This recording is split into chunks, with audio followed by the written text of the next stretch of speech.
So, noting that the hour is 5:07 and it's Thursday, February 11th, 2016, I'm calling to order a special meeting of the Board of Health. We have basically one subject on our agenda tonight, and that's to discuss the fields at Sherborn. And more specifically, we're going to have presentations by the peer reviewers and also by Novus Engineering, the hydrogeology consultant that the town hired to help with some of the evaluations. We're going to be discussing our decisions regarding septic and wells. We're going to be discussing how we're going to finalize our work as well. In part, some of that discussion is going to involve talking about timing of certain things that we'll be issuing, because we're still receiving information, so we'll need to have a talk about just how to handle some of the things that are outstanding, and it may be that we can make some decisions provisional to either clarification or verification that the new information or forthcoming information has no significant impact on our decision. So, to get started, I think,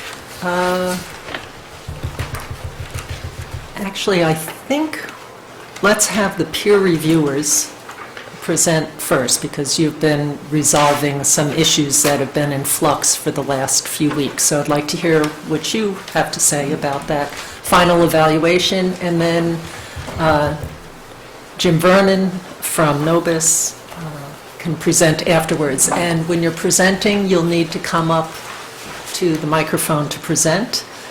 People in the audience, if you have a lot to say, or anyone else has a lot to say, we'll have you move over and sit with a microphone. Otherwise, Pat's indicated that she can pick up questions from the audience without you having to move. So,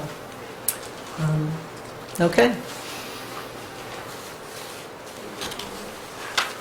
And I'll say that the things that have been outstanding largely pertain to water issues, but there are also some of the hydrogeologic evaluations on the site. Okay. So okay, Jim, would you mind moving so they can use the two mics? Sorry.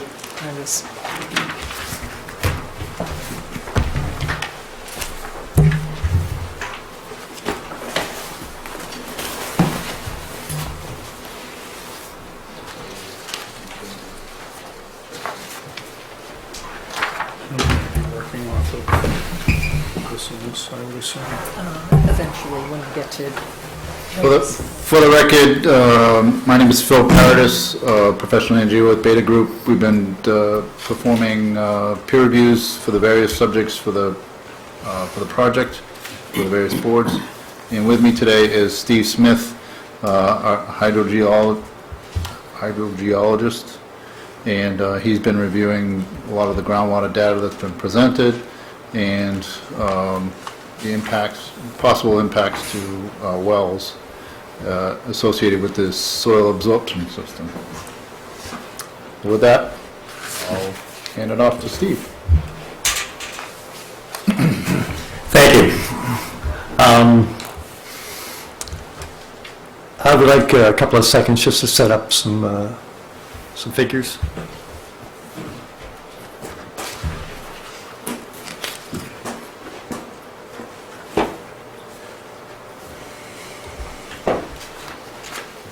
Didn't even take a couple of minutes.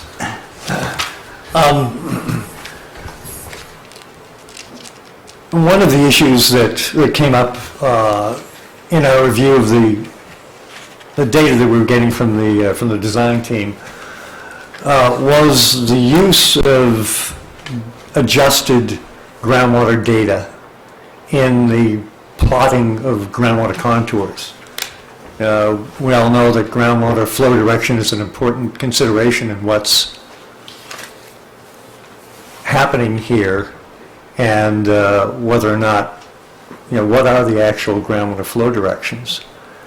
And previously we had asked the design team to remove data points that were from wells that didn't seem to be providing accurate data. And they did that in their subsequent work. But the latest groundwater data that we got from them showed groundwater data that from wells that the data from the well was adjusted based on well data from a nearby well that was 3 months old. The difference of 3 months of time. So I looked at that and I said, that's not standard practice in groundwater hydrology. Groundwater contours they represent a snapshot in time of where groundwater is. Groundwater is a dynamic medium, it moves, and to try to get a motion picture of it, you can't, well, you can do it, but it's, for this type of work, a still photo is what we're looking for. The data can be measured over 1 or 2 days, that's not, it's a rough snapshot. But 3 month difference in trying to use adjusted data. So what I wanted to do was look at what groundwater is doing without the adjusted data. So I went back to the design team's early data spreadsheets and took the data from their April 15th, 2015 and plotted just that data. And I basically did 2 plots. One, I included wetland-related data with the groundwater data, assuming that the wetlands are hydraulically connected to groundwater. And the second figure, I assumed the wetlands were not hydraulically connected to groundwater, so I just plotted the groundwater points. And I'm going to get up and show you these 2 figures.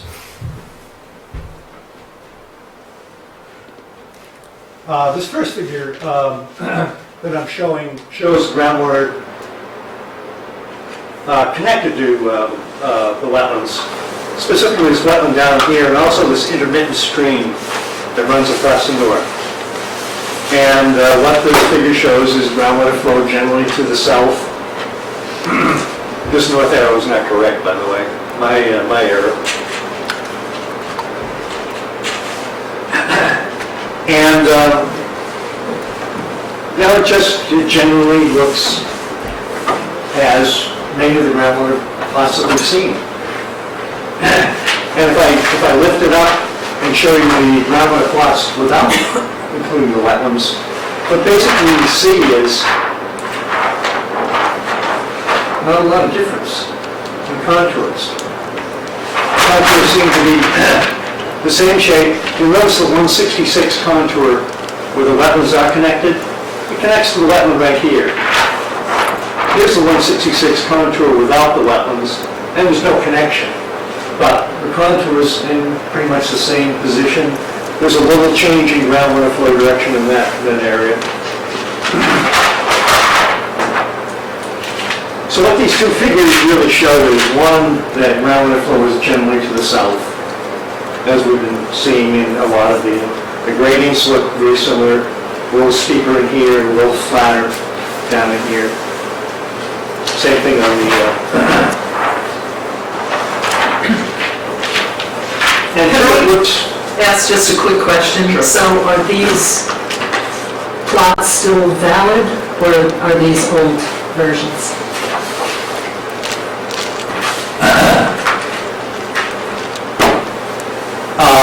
I think these plots were done with other data that included some of the Adjusted? perhaps some. This came from the file obtained from Bruce Salak, and I believe some of the adjusted data was in that. Okay. All right, thank you. One thing that didn't change too much is the groundwater flow in the far northern portion where the It's still going pretty much south. There is a slight component to the east here, but not a large component. Another question for the contour lines that are going beyond the property boundary, are those estimated? Yes, they are. Some of the data points extend down into here, and they're extended just over the property line, just to illustrate if that would happen. That would seem to be an issue in some of the presentations about the property lines being, the contours being short for the property lines. By the way, the neighboring well is located here, and the other neighboring well is located up here.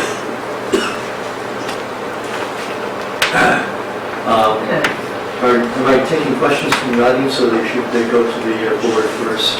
Okay. Well, it's good to see you're looking in the right direction to know that there was a question. Yes, well, go ahead. Neil Kessler, 43-page farm. Just two quick questions. You may be getting to it's the ones that meet the mind. Where the hydraulic connection is to the wetlands, first contour map, I noticed that the contour lines would continue in the south and just slightly westerly direction beyond the wetland, beyond the sort of close by wetland. So there's like a little bit of a dogleg in those southerly contour lines.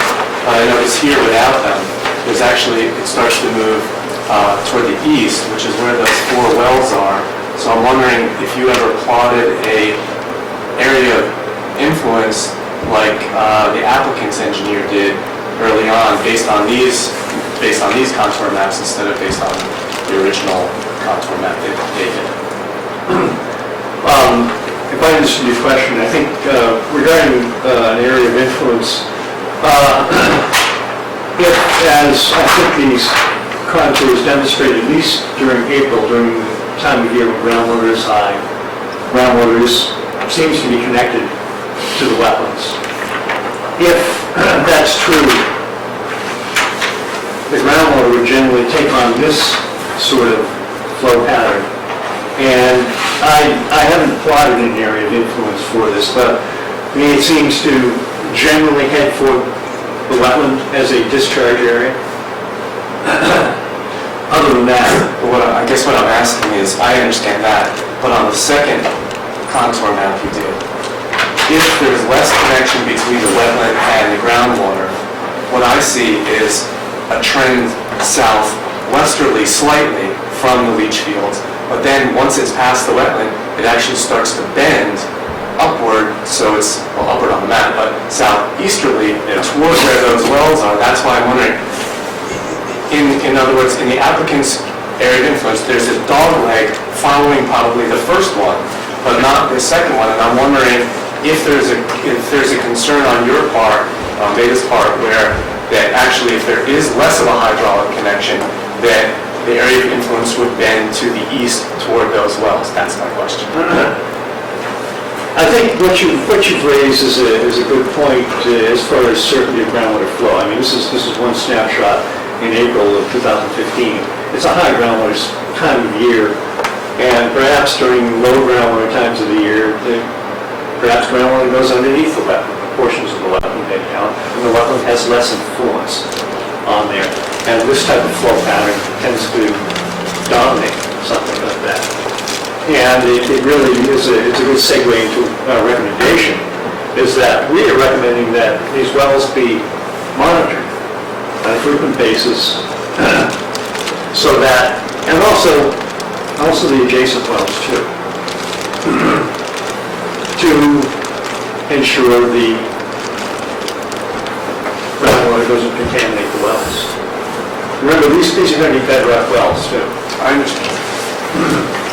And one question that I think Jim Vernon's going to talk about tonight is going to be whether or not there's a connection between overburden and bedrock. And that brings up another issue too, that during the testing of the bedrock wells, it would be a good idea to monitor the overburden wells to look to see if there's any response in the overburden wells as a result of pumping bedrock. In other words, does water come directly from the overburden to the bedrock wells? what's your recommendation going to be if they discover that there is a connection and there is nitrogen in these wells? I think that's not only my concern, but some town citizens and board members that, well, that's nice to monitor, but what happens if you actually have a problem? There's no water line to hook up to, and these wells are packed in there, so There would have to be extensive treatment employed at that point. That's the protection of the water resource. Just one last question.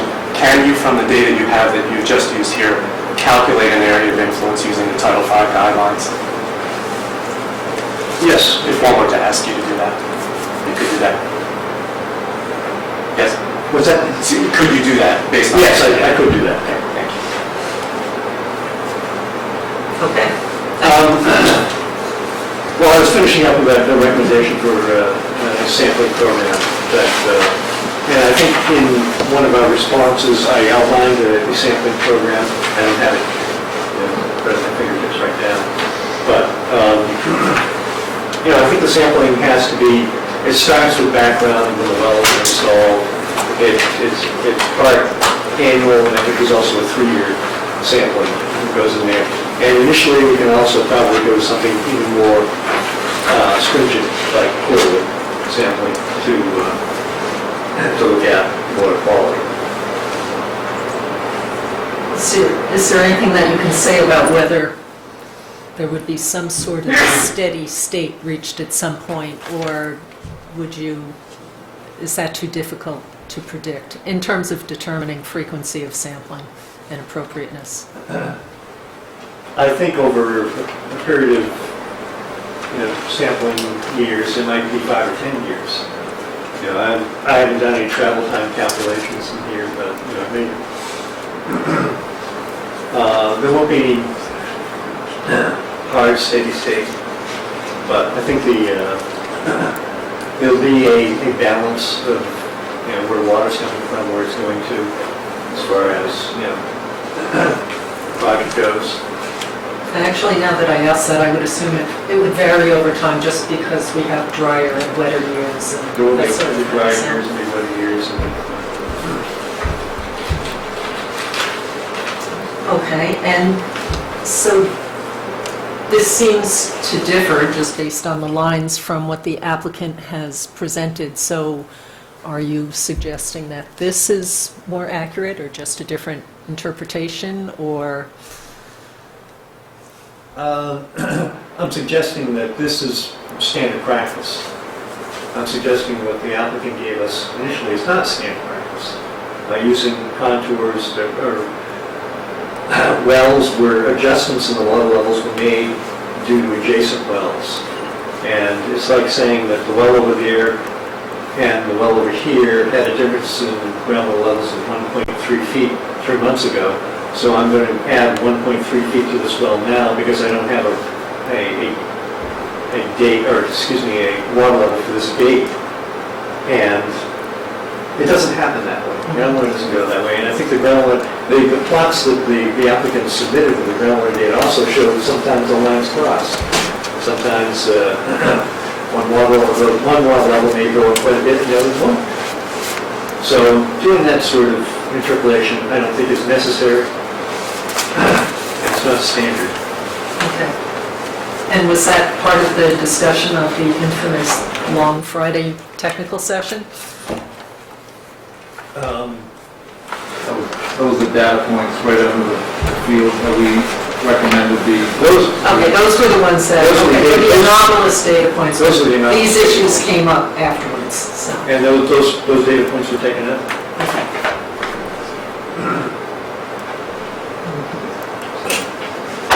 Any questions? Could you speak more on the data points themselves? I just want to back you up. Sure. Before your analysis, kind of where the data, where the summaries were drawn from and what data points were thrown out. I'm just not clear on if we have a standard set of data points for which we're drawing conclusions on it. Unfortunately, in this figure, I included all the data points. I didn't include any values in these data points. This is An estimate of your, review and memory of this is sufficient for what I'm talking about. I'm just trying to get a sense for, is this standard set a number of data points? Why were some of them thrown out, etc.? And the data points that I excluded from using in this analysis, including the ones that were estimated, ones that were temporary, and the 2 data points that we agreed with the applicant that they would throw out. And as I said, I used their data from measurements that they made in their wells back in April 15th, 2015. And I can look it up on my computer and let you know later on. I don't want to take up time now, but I can let you know which data points were used and for both sets of data. I mean, this.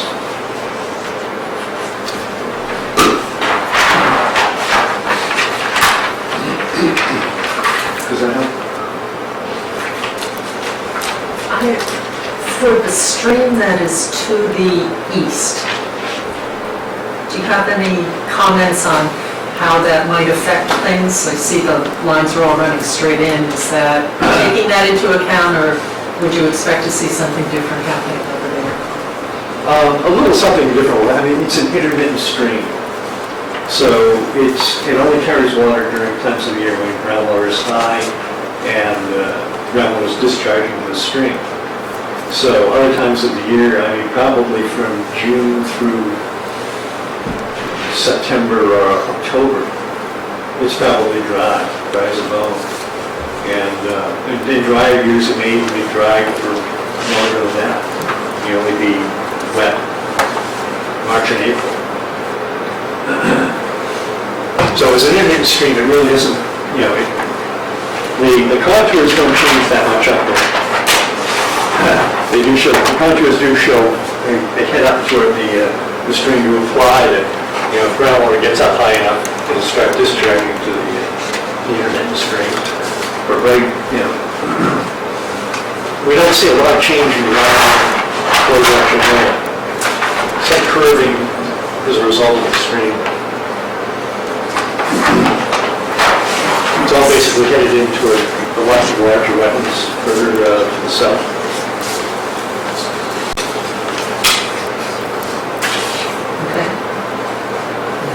Just another question, and I don't know if it has bearing here, but it came up the other day, so I'll just mention it because I know there are people from Conservation Commission here. There was discussion that this close-in wetland is a discharge point for groundwater. Was there data that was... This wetland? Yeah, there was talk about the groundwater and maybe... I'm trying to remember who was, I think Bruce was talking about that yesterday. That doesn't look like a closed-in wetland. It looks like the details that the applicant shows on there, the wetland really has kind of it's connected. All of the portions of it seem to be connected, at least based on and I don't know if that's connected to a surface water body further to the west, but. Okay. Bruce, would you be able to comment? I'm just curious how it's all fitting together here. Yeah, there was this calls the westerly wetlands, just for, and it does, seems correct, it does have there's a hydraulic connection all the way down to the larger wetlands that's over here. So it's not an isolated wetlands, it's connected all the way through. It's been flagged and located, it's on the plans. But along the side of the wetlands, there's some data points that are in here, data points throughout. And it was found in January that some of these were just about 0.2 of a foot below the groundwater table, that is, below the surface area. So there were a lot of these showing that this was actually like a breakout in January. The groundwater was actually at the surface. that answers your question. Okay, and then Steve, does that fit into what you're seeing here with this data? That would indicate that the wetland is likely a groundwater discharge point. It's picking up groundwater and transmitting it. Also, I mean, they're using groundwater too. A lot of wetland plants that use a lot of groundwater. I mean, I've done studies of wooded wetlands where, an acre of wooded wetland uses 200 gallons, equivalent to 200 gallons a minute during the summer months. But Okay, and did you have any comments on the wells on the property in general? on the location of the wells, I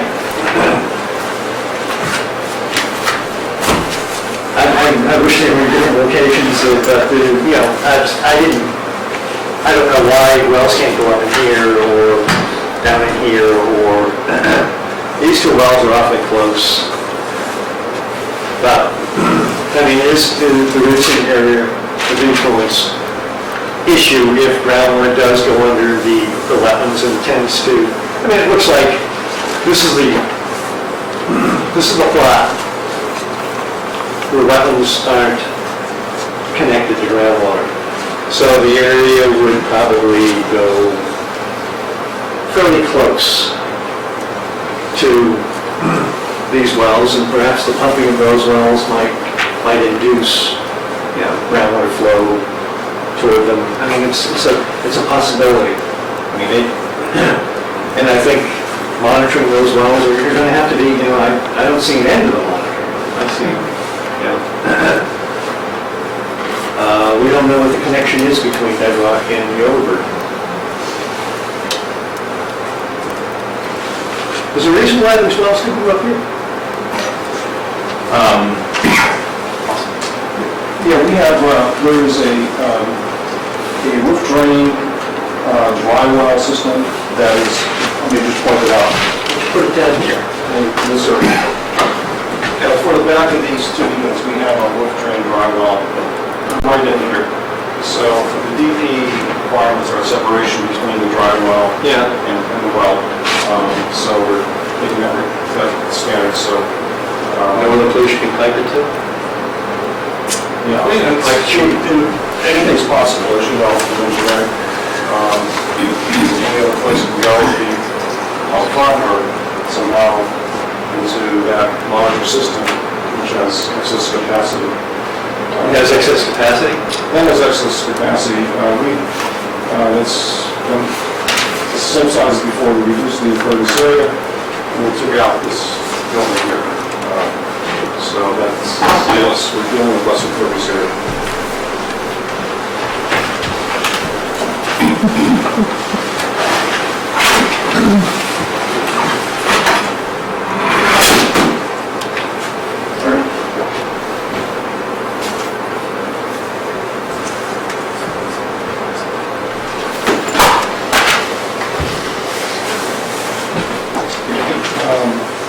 Also, the other possibility is to try to make it a smaller, tighter shape and still meet the setback. So there's a couple options in there. So that's way easy to look at.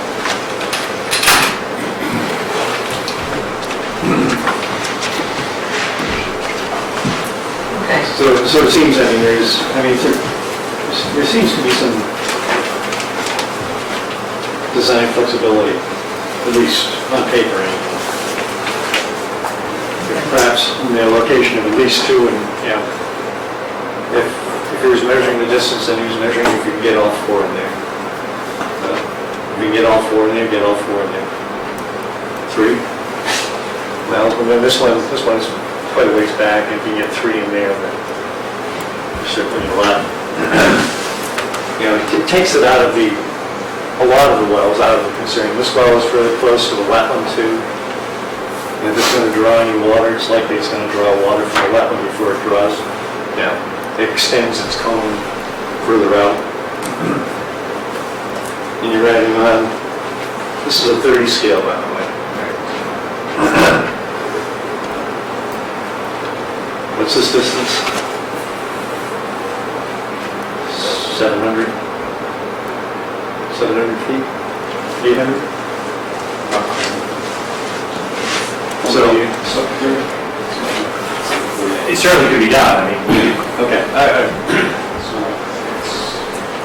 I don't think that I want to presume that we're going to be able to figure that out within this meeting unless no, I we're mean, doing anything else. we were just trying to get So- a consensus on the groundwater flow before we move the well. I mean, we can't, Right. I think the point is to get a consensus, and that if there's something we can do to make it better, we will. But until we were just moving things around without a consensus of where the groundwater was going. So we're happy to do what we can. Just one other follow-up question.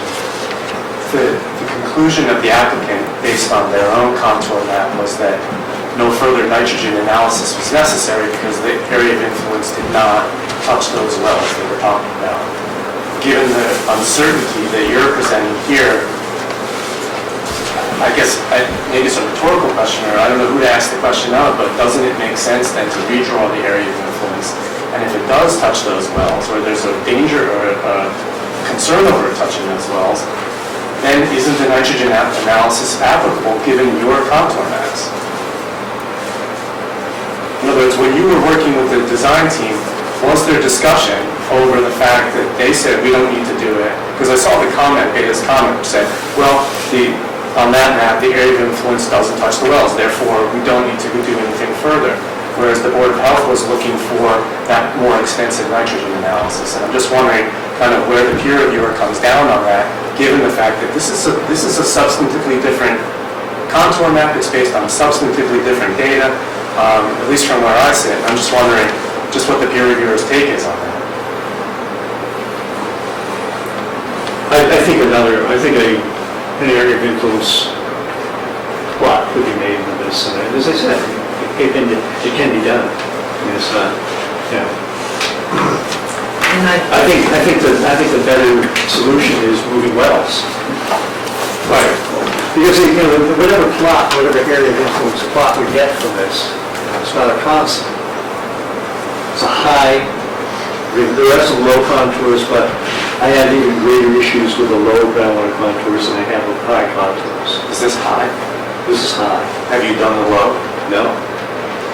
Why do you have greater issues?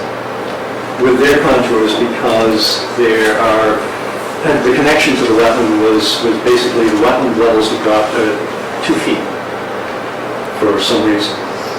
And I don't know why. There seems to be a connection between, you know, some of the hydrology and the wetlands, but it doesn't, you know, at 2 feet, I would exclude the wetlands. And also there are other data, there are similar data point issues with estimated data points in that plot also. So, but I mean, this does illustrate though what we get without the wetlands.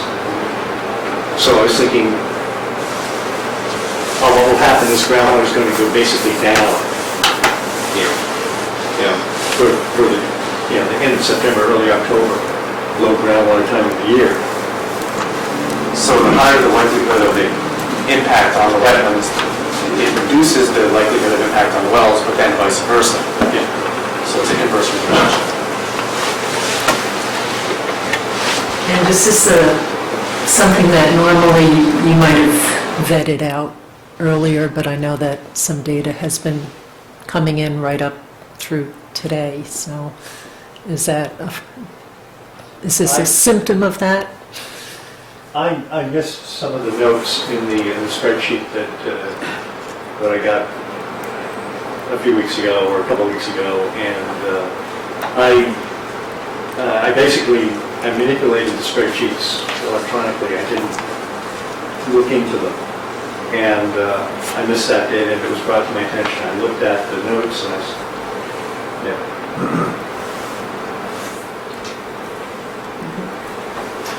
I have a couple of questions and I could approach them now. Sorry if I missed this because I walked in late, but this appears to be now a southwesterly flow direction in this corner of the field, and that is not consistent with the applicant's contours, which are going strictly south. Is that correct? Yeah. Yeah, and I think their contours go more to the south when these contours show. And as I said, I extended these over just to illustrate how contours might bend over here.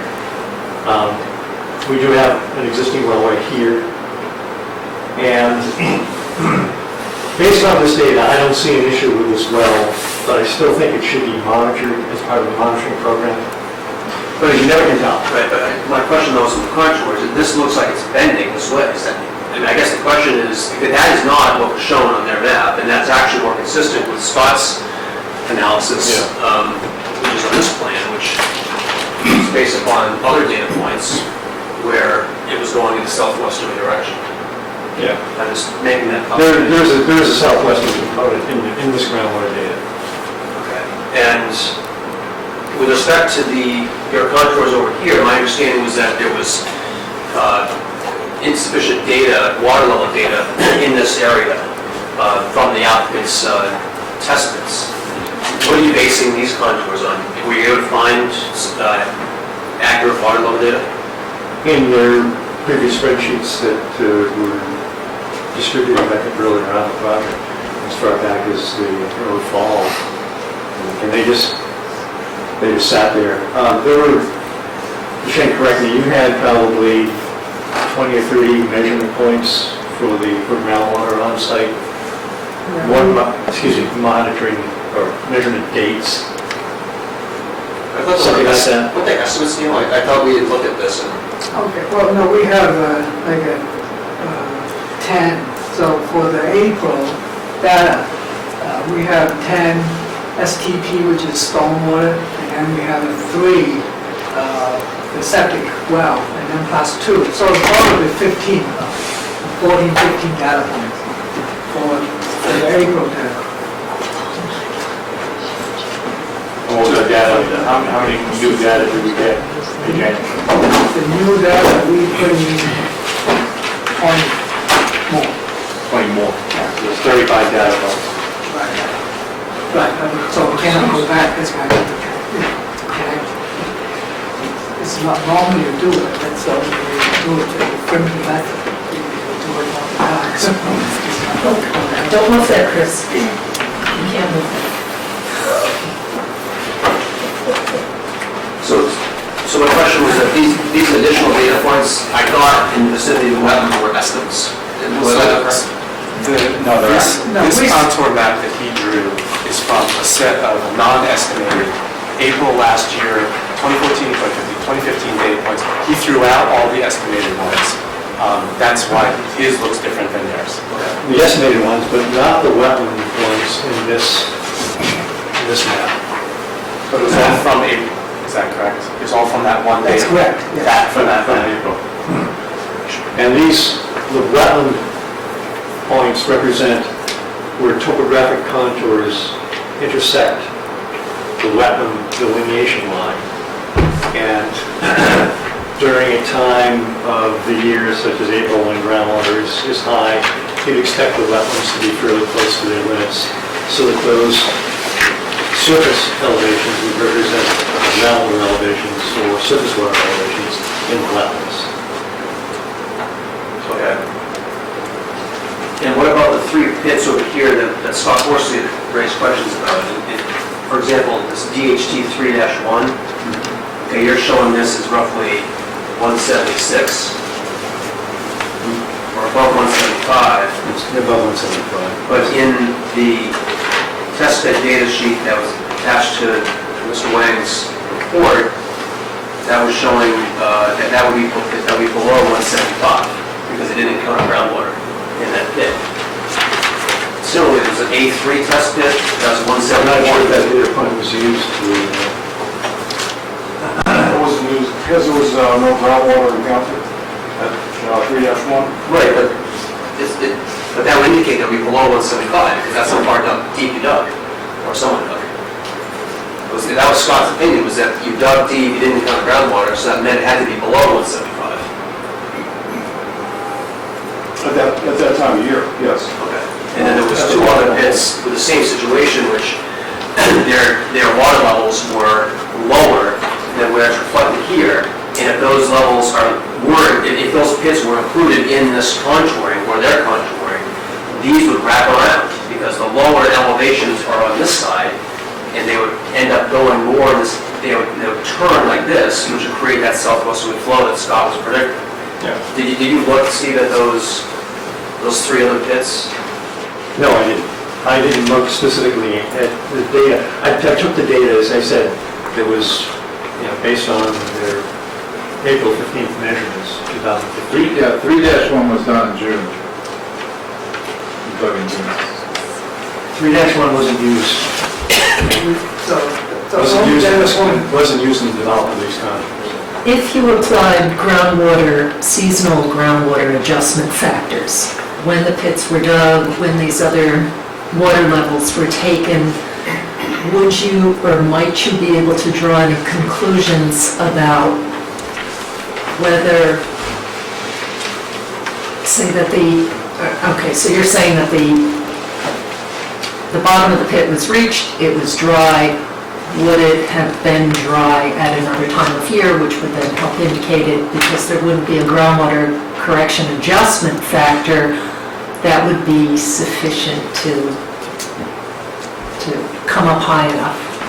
I know I'm not explaining this perfectly I'm well. not sure what you mean by groundwater adjustment factor. By using USGS wells. Yeah, I mean, you could do that if you actually discovered the water level, but you have no idea Right. how far further down the water is. So if they had hit the water table, you could use that point. Right, because you don't know if it's not- 1 foot or 5 feet Obviously, it's below not that going to be as point. accurate as getting the same data. Unless you found between the time period of the pit and whatever you're using, that there wasn't much of an adjustment there.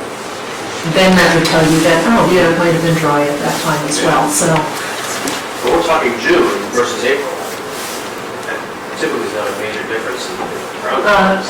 No, there are adjustments month to month of USGS, so. But it might rule something out, or you'd either not know, because it would be inconclusive, or on that rare case where maybe it would still be dry, then you'd know it's still dry there, so. All right, I just have one other point. The discussion about moving these wells, and I just want to remind everybody that this is a 40B permitting process. It's not this board or the zoning board's role to suggest changes to the site. If the applicant wants to propose a change, that's his prerogative. But I don't think we should be talking about what he could do differently to make this work. What we should be doing is looking at these facts and this evidence and asking questions about whether or not this is safe and adequate to protect the wells. And it looks to me like with this and Steve's comments today that a new AOI needs to be drawn, and if that AOI intersects, frankly, I think it's going to be close to this well here. If it's anywhere close to this well, anywhere close to these wells, there needs to be more study. We need to know what the nitrogen levels will be, because we do know that if, in fact, this was going in this direction, and even based upon the initial work that Jim has done, that these nitrogen levels will be in excess of 10 milligrams per liter if they are in the line of fire. Flip that sheet over to this one.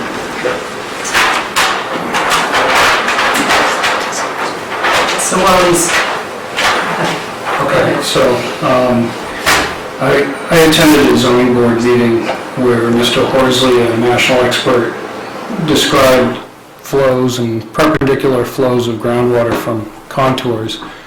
And I actually see quite a bit of similarity in what you've done based upon the applicant and what the expert, Mr. Horsley, did. If you look at that first curve, just when you enter the property, it has quite an arc right there, that 1 inch, right back where you were. Yeah. Right back here.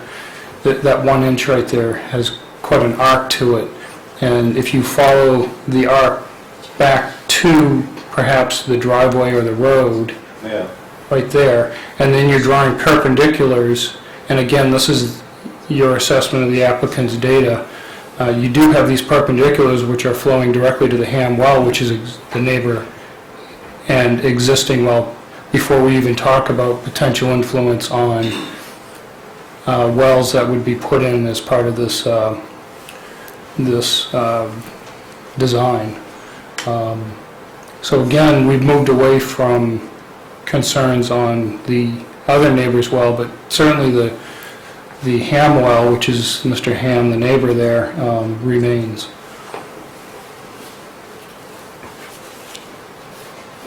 Question, Steve? Bruce? Go ahead. The Horsley plan that shows those contours, according to his letter, he developed that using the septic testing that was done for a septic system that was done approximately 30 years ago. All right, and your earlier statement, you said you cannot use testing to develop a groundwater contour map using groundwater measurements from different dates. So if he is deriving his contours from something that's 30 years ago and combining it with some other date, say, Argyle, is that correct?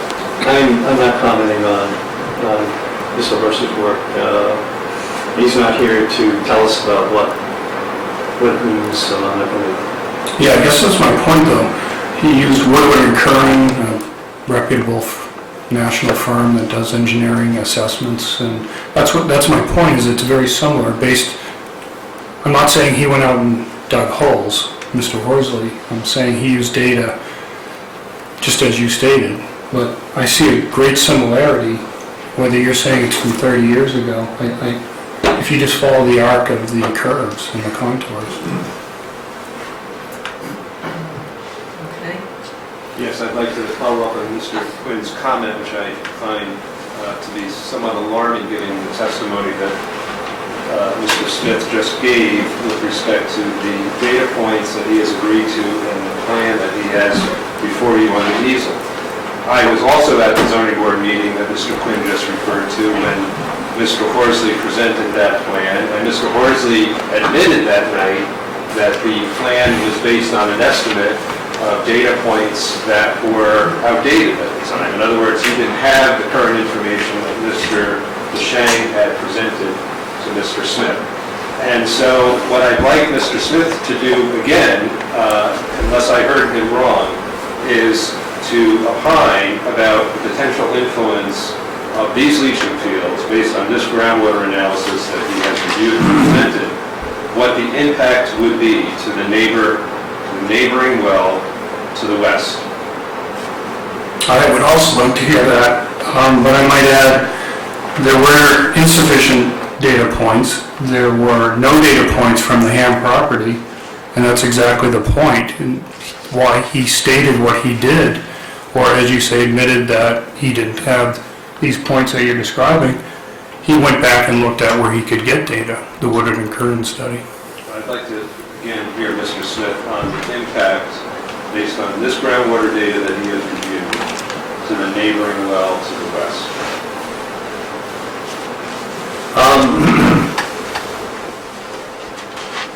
I don't have any comment on these. I'll tell you why. It's because I don't have any data over there. And it's, to me, I think there's some uncertainty. And that's why I recommended monitoring. Forgive me if I'm wrong, Mr. Smith, but I thought just 5 or 10 minutes ago, in response to a question from Mr. Hill, you said that was your belief there was no area of influence on that neighboring well to the west, but nonetheless you were still recommending monitoring. And all I'm looking to do is to confirm whether that is your opinion based on this analysis. I haven't drawn an area of influence for it, I don't know. Okay. Michael Barbario, 15 Ward Lane. The contour maps here were taken from, as pointed out, from the snapshot last April. But when there's a leach field there at the top left, or we know the leach fields are, and you pump in 8,000 or more gallons per day, you have groundwater mounting, it's been talked about. When you have groundwater mounting in that area, wouldn't you expect the flow to be more radial from there? More than just looking at the contours themselves? The mounting itself may be radial, but when imposed on local groundwater, the groundwater flow will dominate. And I haven't seen, I've just created groundwater contours without mounding. And it's up to the applicant to give me mounding contours, to add on mounding to these contours. It was my understanding that, so they did not provide that. I thought that, Oh, they provided the contours, but they were in the same package that included the estimated data that I ignored. oh, okay. So Steve, actually for the upper part, it's not really that many, there's no real estimated data there, so on top. So the only the real estimate data is near the wetlands added points. The one in the septic system is still those data points. It's still the three data points. We didn't add, there's one we taken out. The new data points, when we plotted all the contours, we actually also take it out. That's why, when you see it, the upper part is not that much different. And then the lower part, because of the wetlands, we interpreted, we expanded it's the same mechanism we use, as you said. Maybe the low groundwater table is disputed, but the high groundwater table should be exactly the same. We extended, if you look at our plan, we went much further beyond.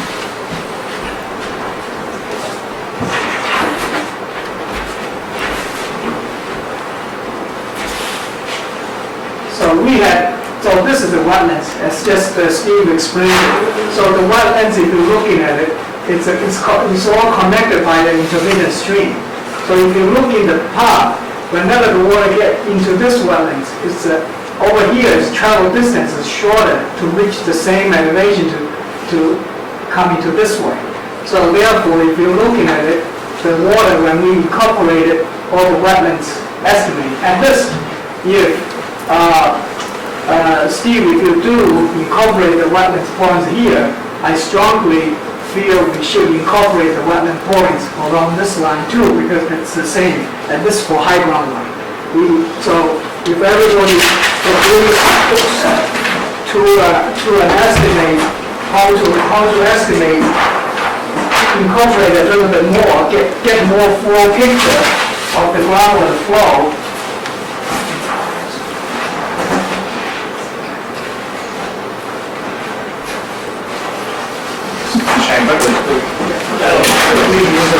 Let's get the same orientation. We're now talking about two different areas of the field. Yeah, actually. So put this, if Steve would put his plan back up. Yeah, so in a way, actually, if you go like this, No, it's a little, because that's a norm. I understand. That's that. I don't want to look with an orientation. The point is, look at the orientation of the two lines. And for this section, Yeah, they're essentially like, yeah, so if you look in this this is what section, we're talking about this section. This Exactly. section is what was determined in January. Right. We Right. haven't reached a conclusion. right, and that's what I also want to point it out too. So as far as for the high groundwater table, wherever we have the wetlands, we should be able to extract the high groundwater from the wetlands, am I right? Based on the same mechanism you apply to the streams and to some of the points. So we can get a more better and the larger scope of wetland groundwater flow for the high groundwater. Yeah, that was what was used in the preparation of this. But this is not complete. It doesn't. Yes, it is. No, there's more wetlands here. There indeed is more wetlands there. Right. This is only a portion of the picture. Okay. Once we get past the world, So then there's a wetlands point there, why this one was not getting connected here. That's why I'm Where? but Kashang, I think you should focus on the fact that they basically agree from the wetland towards the street. It's the same contour maps agree. Yeah, it's pretty much the same. So, and agree below. Okay, excuse me, Steve. First, I'd like to hear from Steve whether you'll agree with that, and then Jim, if you have any comments, and if we're jumping into this or not. If we go back to this figure, whether the wetlands are included or not, right now, I think the issue is that we're missing data in this portion of the site. And this is site property. We've got a curving of the contour in there that may be an artifact of electronic plotting spot. Without data in here, we can't predict what sort of bounds are going to happen in here. We have to estimate groundwater elevations. Does that mean that the mounting analysis that you would have received in with the set of data that had the next, adjusted data and what have you, would not have been a right mounting analysis to use anyway, because it was embedded with data that should not have been? Include estimate data. Okay. So we don't really have a mounting analysis then, if that one's has issues, shall we say? We at least have a partial mounting analysis of one leach field perhaps, but not the second leach field. We don't really know what's going on with the groundwater in this area. And if this is a comparison between the curvature of this groundwater contour and the curvature that Scott Horsley provided, that we're missing data in this portion. Okay. And any additional comment right now? I'll go to James and see what he has to say. Well, when I show my contour map, you'll see it's a little bit different from all the others. And I can say why. But I think for now, what I'll say is the fact that 4 different people can take data sets and come up with 4 somewhat different contour maps doesn't necessarily mean that one's right or one's wrong. There's an element of interpretation. Put a bunch of numbers on a blank sheet of paper and contour them. There's more than one way to do it. Some people do it with software, machine contouring. I do mine by hand. That's just because I'm an old guy, and that's the way I like to do it. Then there's an issue of actual measurements versus interpolated or extrapolated measurements. In my map, I only used actual measurements. Some of these software programs demand data points at a certain spacing or they won't draw the contours.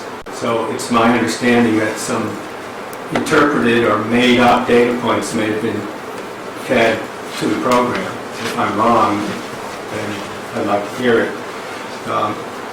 And then the other issue is how far do you draw your contour lines beyond where you have data? One question is what are you doing between data points? Another is how far do you extend them beyond?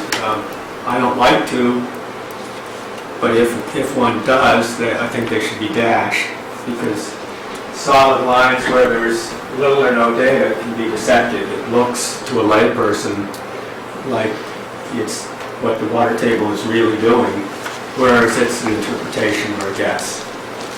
Considering how much analysis depends on these contour maps, I think contour maps are crucial because they determine groundwater flow. Groundwater flow determines the area of impact, the AOI, and the AOI is the area in which one would do a nitrogen analysis. So it's, you're building up from a foundation, and I think that's why there's so much discussion of contouring. It's critical.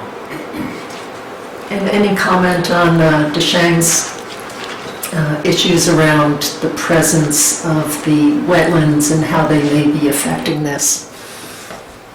Well, the data I've seen doesn't tell me whether the wetlands are connected to groundwater or not. I understand there was some discussion at last night's meeting that maybe the applicant has done some investigations that says it is connected. I haven't seen that. So to me, that's a question. The groundwater could all discharge into the wetland, or it could all flow underneath the wetland, or it could be a mixed. Some could discharge and some could flow underneath. And it might vary with the seasons. It might vary with high water and low water. To me, that's a pretty significant question. Okay, I'd like to ask something of the board members. So I'm feeling like we have some balls that have been thrown back up in the air. And we're faced with making some decisions tonight by a deadline.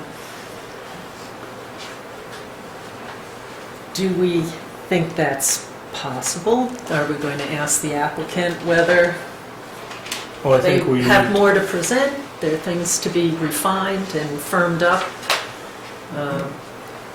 agreement to be reached between the peer reviewers and the design team. Any comments? And I think it probably makes, can we hear Mr. Burns' presentation first? Because we're not quite sure what we need to answer yet, because we don't know if we have new questions to answer, so. okay, well, I think some have come up already from Mr. Smith's presentation about this is a change in flow. He's looking at some wells that may or may not be affected. I understand. That's I may the have a part slightly that- different opinion, so I think it's, we Okay. should get everything out first and then make a judgment call. Okay, and then just on a logistics, Yes, I was you just are gonna- departing momentarily? Okay. Yes, I did want to mention, as I mentioned to you, that I do have a prior meeting Yes. commitment in another town that I have to get to. So just, to give my usual spiel, just keep in mind you are... We need to vote on you need to make a decision. Yes. And you need to look at, number one, you need to look at Title V. Yes. And in my opinion, you need to look at the definition of bedroom, which is in Title V, 15.002, and make a determination Yes. just under Title V, how many bedrooms there are Mhm. in this project, and then whether or not the project complies with Title V. So that's number one. And then, of course, number two is the issue of, in addition to that, you have local regulations, which we've been dealing with in terms of whether you recommend waivers or not. I know we've already gone through that. Yes. So, anything that you can put in your decision with regard to your local regulations, I think should also be in there as well, just as a data reference point. And I just want to make a couple of comments on Title V, if I may, because I'll probably be Yes. running out in the middle of Jim's presentation, and I don't want to interrupt him. Again, I think it's really important that you look at the definition of bedroom and make that determination. And I think, that the determination of the number of bedrooms is what's important under Title V, and that's the number that would be put into the condominium master deed. So it's not the tail wagging the dog. We don't just make up a number to put into the deed. We have to make a determination of how many bedrooms there are. The other thing that concerns me is the issue of the deed restriction that's been mentioned, that, we'll just have, the applicant can just give a deed restriction, and that can cure any issues if there's a problem with the number of bedrooms. My read of a deed restriction, it's an interest in land, and any interest in land has to be accepted by the entity that's being given to. So it's not as if the applicant just simply can go to the registry and record something. Just like if I own a Superfund site, I can't go to the registry and record a deed giving it to you, because you may not want that particular Superfund site. So it has to be, any deed or any interest in land has to be accepted. And even if, when you look at the DEP form, you'll see on the form at the very bottom, there's a little line that says accepted by Board of Health. So I think if you want to get into a deed restriction, that's something you need to talk about with the applicant in terms of, how would it be enforced, what would be a reasonable one. I mean, if you're a couple of bedrooms apart, maybe that's a reasonable thing to do. If you're, 100 bedrooms apart, that probably might not be a reasonable way to try to solve that problem. So, I don't want you to feel like you're boxed in on that. I think that's something that needs to be discussed as part of the ongoing process. And just lastly, again, I don't know what's going to happen, for the rest of the night, but just keep in mind Monday's a holiday, so chances are you can't have a meeting on Monday here. So, and I think the zoning board's meeting on Wednesday? Thursday, okay. So I think the best thing would be if, if you need additional time, obviously to meet maybe Tuesday or Wednesday, if the schedules permit that, so that you can get something to the zoning board before their meeting, because I'm sure they'll want to have that before they make their decision. So that's a lot in sort of 30 seconds. But you have any questions, or? If not, I mean, obviously, we can be in touch and let me know when you're meeting next week. Is next week school vacation week? Yes. Okay, so usually my schedule's pretty clear, school vacation week, because a lot of times don't schedule meetings. So hopefully, if you need me here, I can be here. Okay. And I'll certainly stay as long as I can to try to hear some of Jim's presentation. Okay, and just logistically, Ellen, for posting anything? I would have had to post it today for a meeting either Tuesday or Wednesday. next week because of the holiday. Oh, the holiday doesn't count in The that? holiday does not You count. can't post it tomorrow for Wednesday? The town clerk Oh. is, I don't know about that. I would have had to meet next Wednesday, I would have had to post it today. Forgot about the holiday. I forgot the town clerk is open. Why can't they post it tomorrow? 48 hours. The Town clerk is is closed. not open. That's a problem. It is a problem, yes. The town clerk has to post it? Yes, absolutely, yep. It has to be posted with the town clerk. Yep. Have there ever been exceptions to that? None. We can't guarantee it, so, at this hour. I can't be an administrator. Having the town clerk be asked to come in. Maybe she's watching and telling. Yes, help Carol Can't speak for the come town. down to town hall. Yes. If Barry Levy, 128 Hollis, if necessary, could the Board of Health meet just prior to the ZBA meeting, if that was felt to be a necessity? On the 17th? They could. It's our new mode. I'm not necessarily supporting that, I just want to... You know, time to digest and think, we've got that down pat now. So, I suppose that is the option open to But us. again, I don't know how far you're going to get tonight, but if you get to a point tonight where, you know, you are able to vote and make some decisions, and it's more a question of writing things up and finalizing things, it's certainly doable. Yes. Certainly be available to assist. Okay.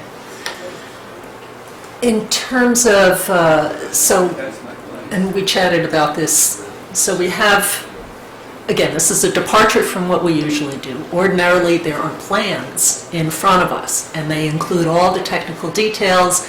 Everything's been vetted beforehand with the health agent. If variances are required, all these things are reflected on the plans that are in front of us. So when we give our approvals of a project, we sign the plans themselves, and they are the document. And any kind of discussions about variances are included in our vote, and that's recorded in the minutes. So the idea of writing this out, because we're not really doing that here, we're giving recommendations to the ZBA about what we've decided. So in terms of the level of detail, I could see potentially two deliverables to the ZBA. One would be pretty much straight, here's what was looked at, that was a waiver requested from the regulations that we have, here are the votes, here are any conditions that we may have associated with our vote. And that might be fairly straightforward and brief, right? A list of conditions, what the vote was, and then something for the ZBA to flesh out what went into our decision. Yes. Could be something that we write separately and submit separately. Still has to be agreed upon by the board, but we can at least have two documents that are distinct, and I'm assuming that the one with our votes is the most important, and Well, I the think- other one is useful. I think that your reasoning is also important for the zoning board, and something that they would want to have before they make their decision. Oh, I agree. I think it's important to write it all Again, I down. don't know what their schedule is and whether they're planning to close the hearing and vote next week, but if they are, then obviously you need to get that information to them, if at all possible, before their meeting, Yes, or at their meeting.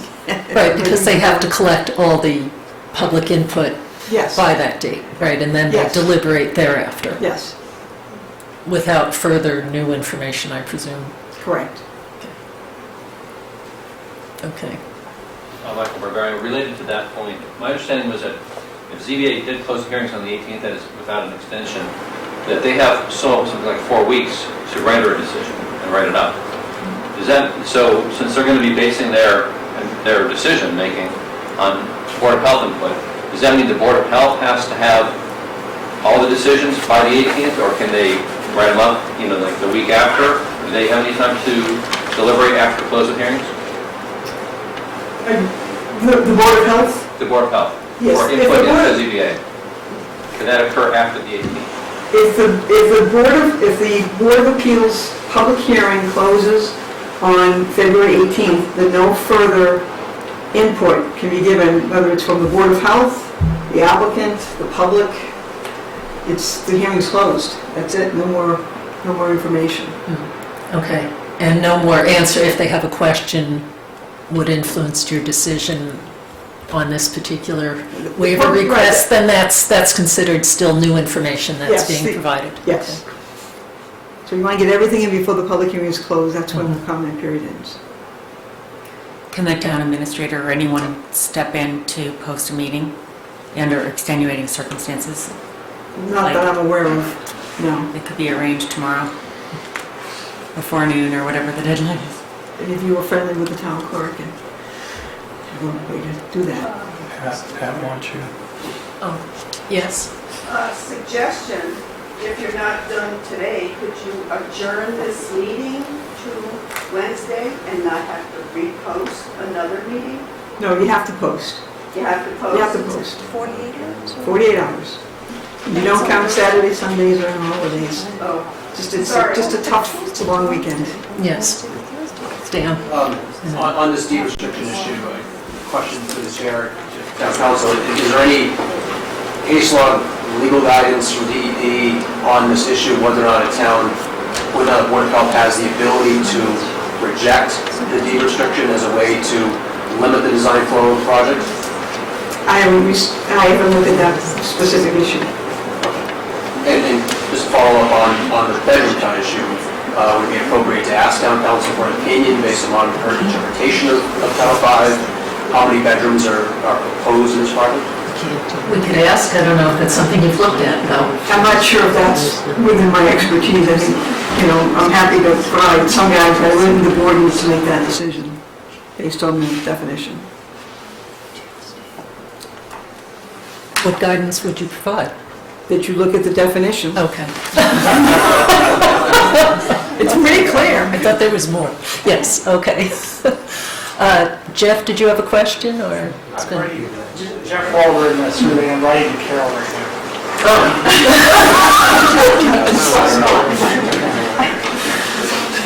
Oh, fantastic. It's a small town, so we have to deal with, closed on Fridays, but then there's also the personal connection. Are we just done discussing procedural? Because we're talking about potentially. Well, I guess for the moment. I just wanted to add something. Oh, yes, okay. Just related to, if we're going to try to gather more information for February 18th for the Board of Health, just to me the obvious ones are AOIs for those two maps, and then also a plotting of low groundwater based on some data, removing the estimated stuff that Steve talked about being able to do what they hadn't done, and then also AOIs based on those. Those to me are sort of no-brainer things that would, because essentially what, in my... And I have to say, and that's why I started the discussion about scheduling, is because as we look at this and some of the discussions about, well, whether the wells may be impacted, and again, it'll be very useful to hear from Jim as well. That's a big deal, and somehow resolving that between now and next Thursday seems, or even between now and the end of this evening, seems like quite a challenge to me, so. The only other thing I want to add is that it just seems to me that Steve's presentation is just a re-representation of the applicant's data, just with inconsistencies of date and estimations removed. So to me, this is the applicant's data. And the contour map that seems to me a little bit more, sort of, as Steve was saying, standard. So to see an AOI based on those and high groundwater and low groundwater, I think is extraordinarily valuable to the process. Okay, so let's give Jim a chance and we'll see if everything becomes clear.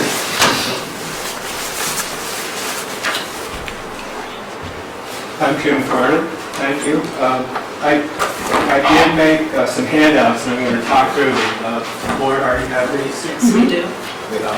I don't know that I have enough for everybody. I but can I'll share this one. hand around the ones that I've got.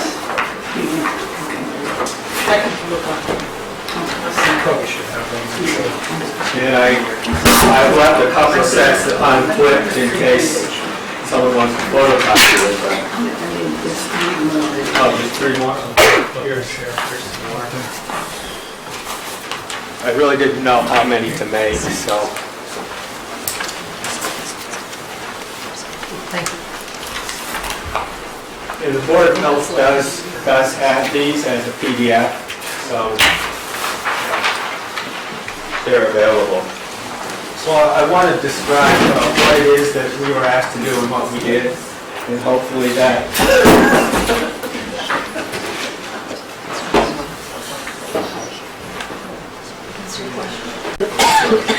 You read this. And I don't know if it'll make things clearer or muddier, but we'll see. So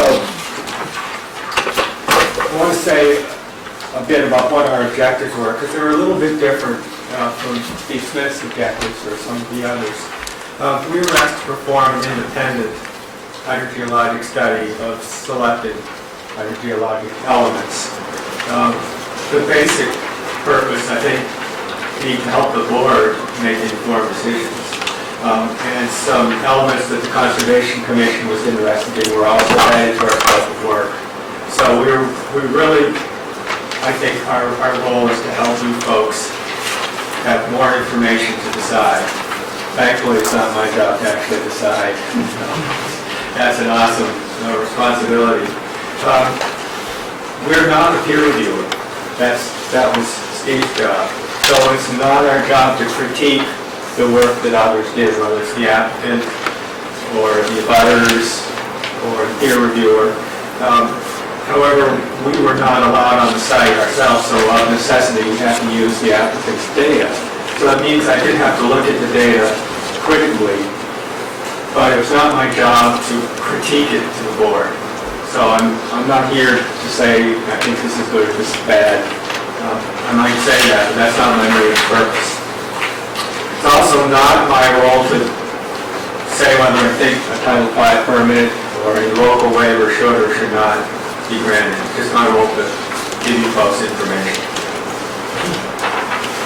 And I'll just note that when we contracted with Novus to provide information to us, it was unclear what would be forthcoming.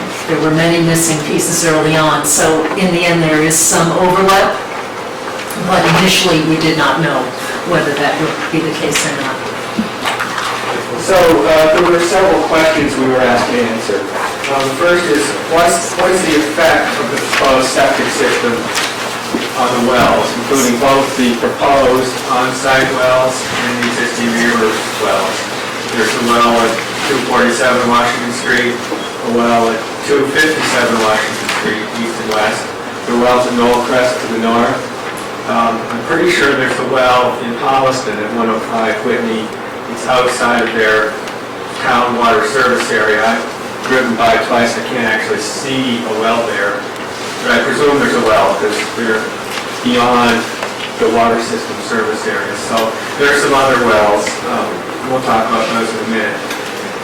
We're also asked to assess the potential effect of the septic system on wetlands.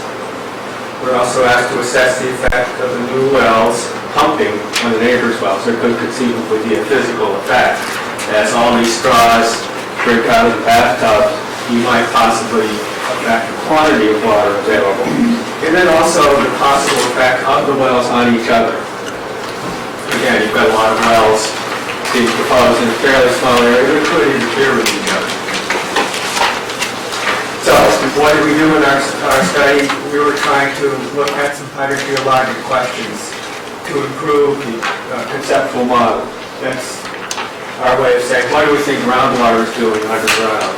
And we looked at both groundwater in the overburden, which is the soils and the sandy deposits, and water in the bedrock. Nobody else has really looked at bedrocks, but all the wells in the area take their water from the bedrock. So that's critically important. We can understand a lot about what's going on in the overburden, but if we don't know what's going on in the bedrock, then we don't really understand the water that's flowing to the wells that people pump to drink from. So we also compiled information on local wells in the area. We did a bedrock investigation, including looking at air photos and also going out and looking at outcrops of bedrock near the area. And we did some nitrate mass balance studies and dispersion analysis. I'll explain in a minute what those are. And then identify key information gaps. You never have all the information you need to make a decision, but sometimes the lack of information is so critical that you can't make a good decision. Or there are things that I think you would need to make a better decision. So I think part of my job is to point that out. So what do we find out? Just a simplified picture of the geology in the area. There's overburden, that's the loose stuff, the soils, the sands, and then there's the bedrock. So the overburden consists of soil, which is sandy in this particular area, or muck underneath the wetlands. Those are the basic map soil types. It happens that this is part of what's called a stratified drift aquifer. Stratified drift being layers of sand and gravel that were deposited when the glacier was melting at the end of the last ice age. These are good aquifers because water can fit in between the grains of the sand and the gravel. And Holliston's town well is a little ways away in that same aquifer. Now there is a Zone 2 protection area for the Holliston well. It intersects the edge of the property, but not part of the property that the project is going to be built on, and not where any of the proposed wells are, but it's there. One big question is, what's underneath the sand? Does the sand rest directly on bedrock, or is there what we call glacial till, which is this material that's deposited directly by the glacial ice? It's usually a mixture of sand, gravel, boulders, clay, silt, all jumbled together. Sometimes known as hard pan. It can be quite dense, pretty low permeability, which means water doesn't flow through it very easily. That's what's mapped to the north and east of the site, once you get beyond that sand and gravel aquifer. Is it underneath the sand and gravel? Is there a layer of it between the sand and gravel and the bedrock? Or does the sand rest right in the bedrock? We don't know, and I'll explain in a minute why I think that's important. Once you get down below that, you get to the rock, which is a granite-like rock in this area. Now the only way that water is going to flow through that rock is solid. It's not porous. The only way water is going to flow through that rock is through cracks or fractures. So we went out, the reason we went out to look at bedrock outcrops and airflows was to see if we could figure out statistically, is there a predominant direction those fractures are pointing? They're the underground plumbing, basically. And that's how water is going to get to a well people are drinking from. There's no outcrops on the site. At least from standing outside the fence, we couldn't see them. And there's none that I could see in the neighboring properties. But people around town told me where there were some. And we looked at some maps, and there are some outcrops on Western Avenue, not too far north of the site, and then east of the site on Mill Street. So we measured the fractures, to see which way they were pointing, which could give us not a definite knowledge of how the water gets to the wells, but the idea that some directions are more likely for flow in the rock than others. So as I mentioned, all of the wells in the area are bedrock wells. There's the farm across the street used to have a dug well, but that got filled in. So it's important for that reason. However, when you think of how the water gets to the rock, it has to get there from above. Rainwater falling, snow melting. So it has to go through the soil and the overburden to get to the bedrock, unless rock's right at the surface. So it's somehow going to come through the soil. And how fast it does that, how directly it does that, depends on the nature of the soil. If it's sand and gravel, water can flow down quickly through that and get into the cracks in the rock indirectly. If not, then the water moves more slowly into the rock and it might come from a much wider area. So next one just sort of illustrates how water can go through these different types of aquifers. So sand and gravel, the water is stored in the pore spaces between the grains. In the rock, there are no pore spaces. The only way you're going to find water is in the cracks. This third one we don't have around Sherborn, that's out in the Berkshires, western Vermont. I don't mind if you stop for questions. Your penalty for not doing it is that you have to listen to me blab on, and maybe we're blabbing on. Yes. I have a question about your point about the uncertainty of the glacial till forming an impervious layer. In your two-page summary yesterday, you pointed out that the bedrock wells in the area generally have good flow rates. And you used that to point out that, that indicates there's a lot of fractures. But doesn't that also indicate that there's probably some recharge through that there's some kind of coupling between the overburden? If it was all glacial till, it seems like you wouldn't have a good flow rate. So I'm wondering if you can infer anything from that. Perhaps. There's glacial till and there's glacial till. First we need to know if it's there, and then there's what's called sandy till, which is bulldozed ahead of the glacier. And that can be pretty loose, and some water can move through that. People have dug wells, and that sometimes can get quite a bit of water out of it, at least enough for a house. Then you have this really hard tan, compact till, which is beneath the ice, like compressed. Not much can move through that. So it depends on if it's there, how thick it is, and what is its nature. So there isn't an easy answer, but yes, that could mean that there isn't much till, or if there is there, it's loose and sandy, it allows water to go through. But I wouldn't say that without doing some boring to see, but it could be. And there's nothing from the well data, that is to say, the drinking water wells, when they're dug, there's no data on if there's till there or anything. The griller's records usually aren't that specific. Sometimes they will say clay or sand. A lot of times they'll just say 0 to 19 feet soil, or I've seen swear words in there. And I'm not disparaging well drillers, but the records are spotty as to that. The test pits on the site, the logs from test pits are good. They give us good information. All of them say sand down to the bottom of the test pit.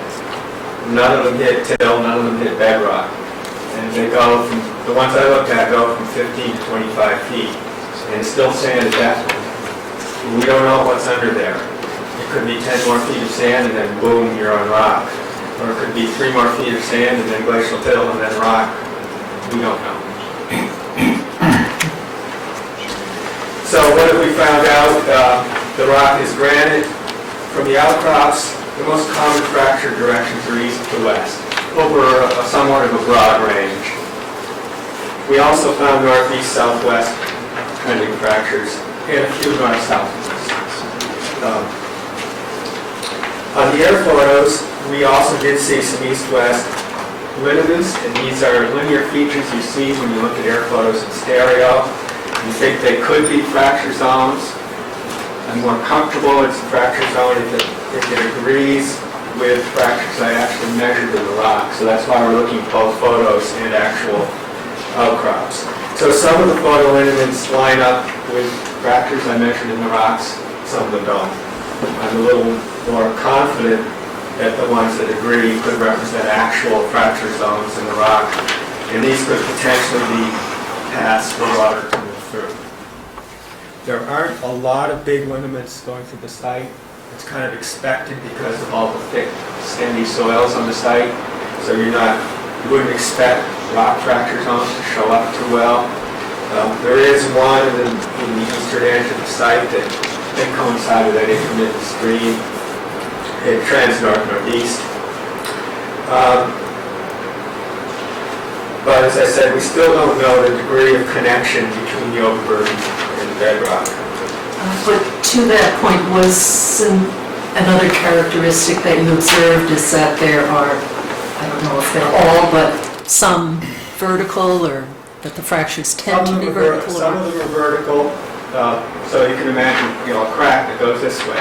So if one of those were to line up, to be a well over here and have a septic system over here, and if there was permeable soil right in the rock, you couldn't have a problem.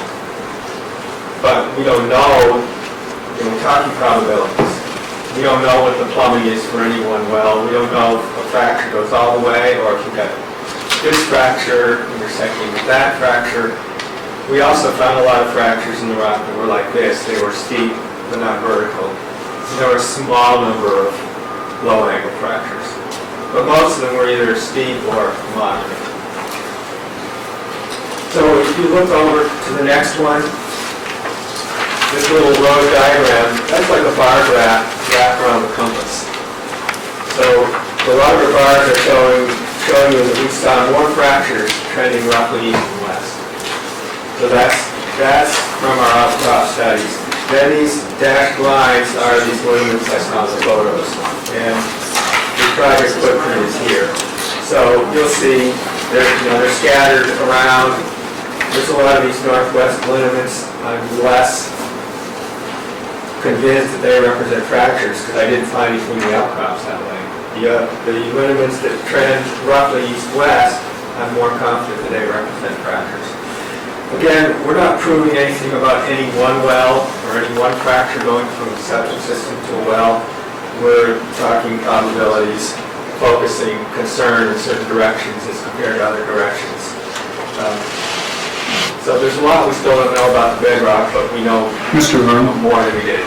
is it fair to say that those wells written on the design are east of the septic leaching field? Well, north is that way. This map is tipped relative to mine. So you would, if you held my map this way, it'd be pointing the same way. So these wells are more or less south of the leach fields. You've got the neighbor's well at 247 Washington and the other neighbor at 257 Washington. Those are west. Is that clear? All these maps you see here are what I call sideways, north to the left. On my maps, north is the top. Okay, so you have the north. Yeah, it's tipped just a little bit, but yes. So let's move this. We don't do well with this. So maybe you can do it. Yeah. So the map I'm showing you is on a much smaller scale. It covers a much huger area. This little yellow patch, that's what I'm calling the project footprint, which is the same as the black lines on Steve's map. So I'm showing one lineament coming roughly through here. You'll see a little dashed line there. So what's the east-west direction you're talking about? East-west is this way. When you hold it like this, north is up, east and west are. So what's happening east-west that you see Well, that's a more conceptually? common direction for bedrock fractures. We haven't looked in the subsurface to each site, so I'm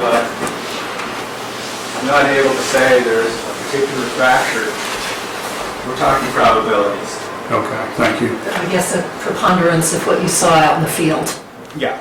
So, it's a start. Before we got in, nothing was known about the bedrock, and it's a key component because everyone drinks their water out of it. So we've advanced the knowledge a little bit. Yes. Just a question. Given the east-west predominance, you just said, well, some of those wells are south of the leach fields, but aren't you really in this project concerned with not only leach fields, but the effluent plume, which is running north-south? So for example, if you were to use the applicant's original plume, you would actually still potentially be concerned with wells that were east of that or west of the plume, not just the leach fields themselves. Is that right? Yes. Okay. This map showing the area of impact, you could be concerned about wells east and west of it, but also wells east and west of the area of impact. Impact rates are elevated in there. And again, it's not saying that it's limited to east-west, but No. it raises the concern, well, we know that we have bedrock fractures. We know they're fractures, otherwise no one would get water out of their And well. they're not all horizontal and that sort of thing. Yeah. It's another piece of the puzzle. So, we also compiled some information that we could find about wells within a half mile of the site, and there's another circle that's 1,000 feet. These are drawn from the perimeters of this, what I'm calling the project footprint.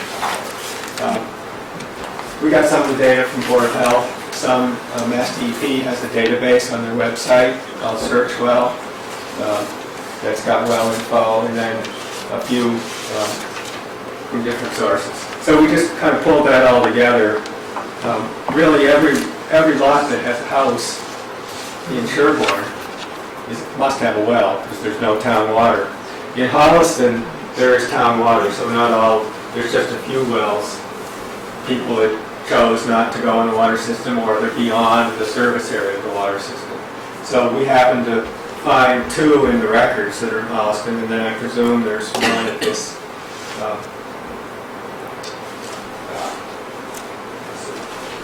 105 Whitney Street, which is down here. In this case, on this map, north is opposite side. So there's some wells in Holliston too, but the concern is mostly in Sherborn. So we just compiled that. So some more comments on the conceptual model. The overburden is sandy stratified grit based on the test bits. It's at least 15 to 25 feet thick. As I mentioned, none of the test bits go to the bottom. So we don't know how much thicker it might be. The water table from the measurements on the spreadsheet by the applicant, because we didn't take any measurements ourselves, it's anywhere from 2 to 23 feet deep. It varies with location, it varies with time at the site. And the applicant has taken a number of rounds of water level measurements on different dates. Everyone can agree that any overburden is not water goes to the south. After that, though, there are some real questions in my mind as to where the groundwater goes, and where any nitrates that might be in that groundwater, where they might end up. And one of the questions has been talked about tonight, but from the written information I've seen, it's unknown whether the wetlands are perched, which means they could be isolated above the groundwater, or whether they're connected to the groundwater. Sometimes wetlands have layers of muck underneath them, or peat. Organic deposits that build up over time, and these can be pretty impermeable. So the water sometimes just sits up in those wetlands, and then the water table is down beneath them somewhere. Other times, the groundwater is connected directly to the wetland. It can discharge to it at times of high water. Or you can have an intermediate situation, where some groundwater discharges into the wetland, but some flows underneath. And from the written submittals from the applicant, I haven't seen anything that tells me one way or the other. So, Question for you. On the information that we submitted, if you have, say, a question about perch and non-perched, if you have a wetland area here, and then you do a test there, and then you're not sure if it's perched or not, like you just said, and then if you go into the upland area, you take a machine to go 20 feet down. Yeah. So, and then you find out the elevation that you saw, say, a short distance away, just off the wetland edge, is agreeing with the water table that you found in the wetlands. Wouldn't that indicate that it's not perched? likely so, especially if you see that over a range of days. When you see it once, it could be a coincidence, but if you're seeing that consistently, that's an indication. Okay. We have done that. Okay. That information is submitted with the Shane's tables here, and if you're interested, I can explain it to you. Yeah, I've looked at the tables, but from what I could tell, the numbers from the wetland points are the elevation of the surveyed elevations. Now, the tables didn't tell me if there was water there. It looked to me like it was assumed that was the water table. I'm not saying it is or it isn't, but it's... But you missed one thing. You gotta look at the plan. On the plan, there's spot rates at those monitored areas, which are labeled on the plan as SPTP and so on, 14, 15, 16, that sort of thing. And at those locations on the plan, we have spot rates. And if you look at the spot rate elevations, which is the grade of the surface, and you compare that to the groundwater measurements, you'll see that the difference between the surface and the groundwater table in those locations. And if you look at that, you'll see that in some cases the groundwater is inches below grade. And if you go over to the upland area, you'll see that the groundwater table there agrees with the groundwater table in the wetlands, just next to it, horizontally. So the spot grade elevation you're talking about, in this table, those are actual water levels as opposed to surveyed wetland edges. Yeah, those are water levels. Let me explain to you what those are, so at least you'll know. There is testing that is down right over here. I'll use Steve's map facility.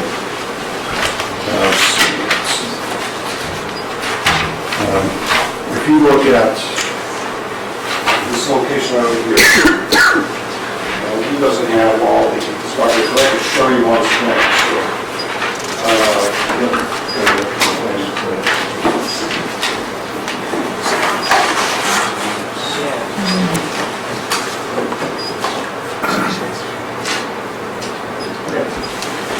This one has look at these, this is what area here. And you see, look at, like, say, STP 14. Yeah, right on 14 there, you see that elevation? Yeah. Spot grade 166.2. So that's a water level measurement? No, that's the grade. That's the grade. These are okay. grades. So then if you go to Shanning's table, STP 14, which is, see this table? Yes. So you go all the way across, and I just put a number right next to it, 165.93, which is, you're talking inches below grade. So is that a physical measurement or an adjustment? That's a physical measurement. Okay. We're going to feel. Likewise, test bit 20, you see 166.9 right there. That grade, that's STP 20. Then you go to the elevation, and this is measured elevation that we provided. That was 165.9. So I'm looking at. So those are measurements of water in a test pit? Correct. Okay, I just want to ask one question. Steve, did you realize that that's how the numbers were correlating? Was that evident? No. Okay. And I see, I just have to ask, because you're way over there, I see you pointing to red numbers, and I was under the impression that red numbers were not actual measurements. Yeah, the red numbers are the dry estimates that Steve was referring to. The column over here that says with the data on 1/13/16, those are actual recordings. So those are non-red numbers. So if you look at the non-red number there, say at STP 14 is 165.9, that's the groundwater, and the grade elevation is 160.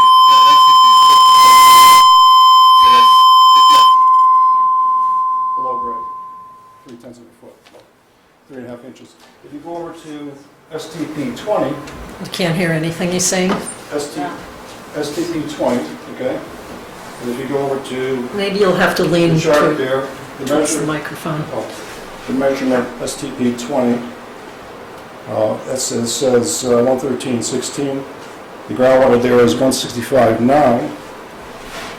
The grade shot there is 166.9. Now, if you go over to STP 13, which is the upland area, you're looking at they measured, this is in January, 165.8, right over there. It's on 13, and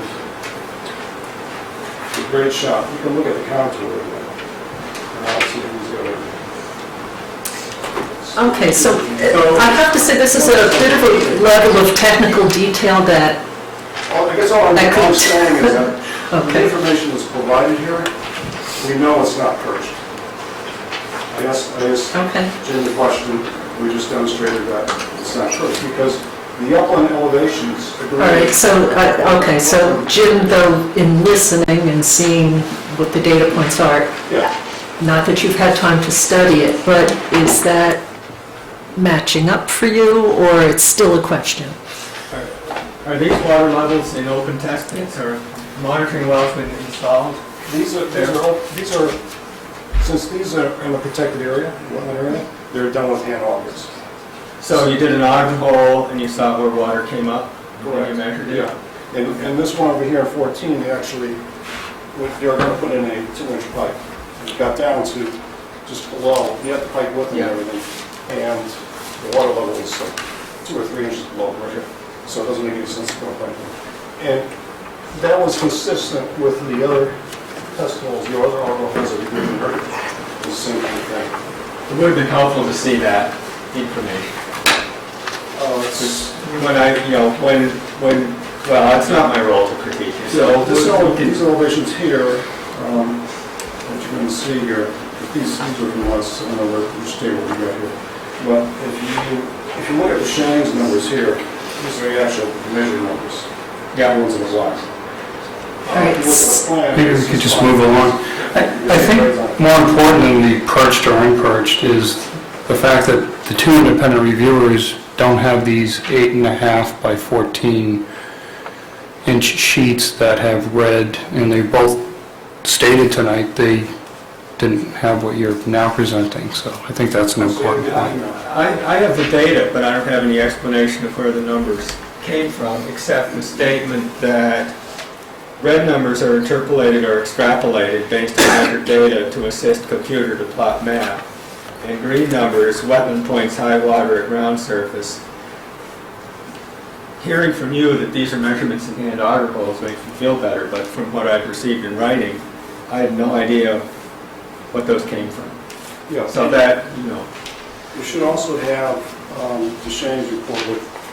I have that table. Yeah, so if you look at this table here, if you look at the water table readings here, if they're not red, those are actual readings. Yeah. Okay.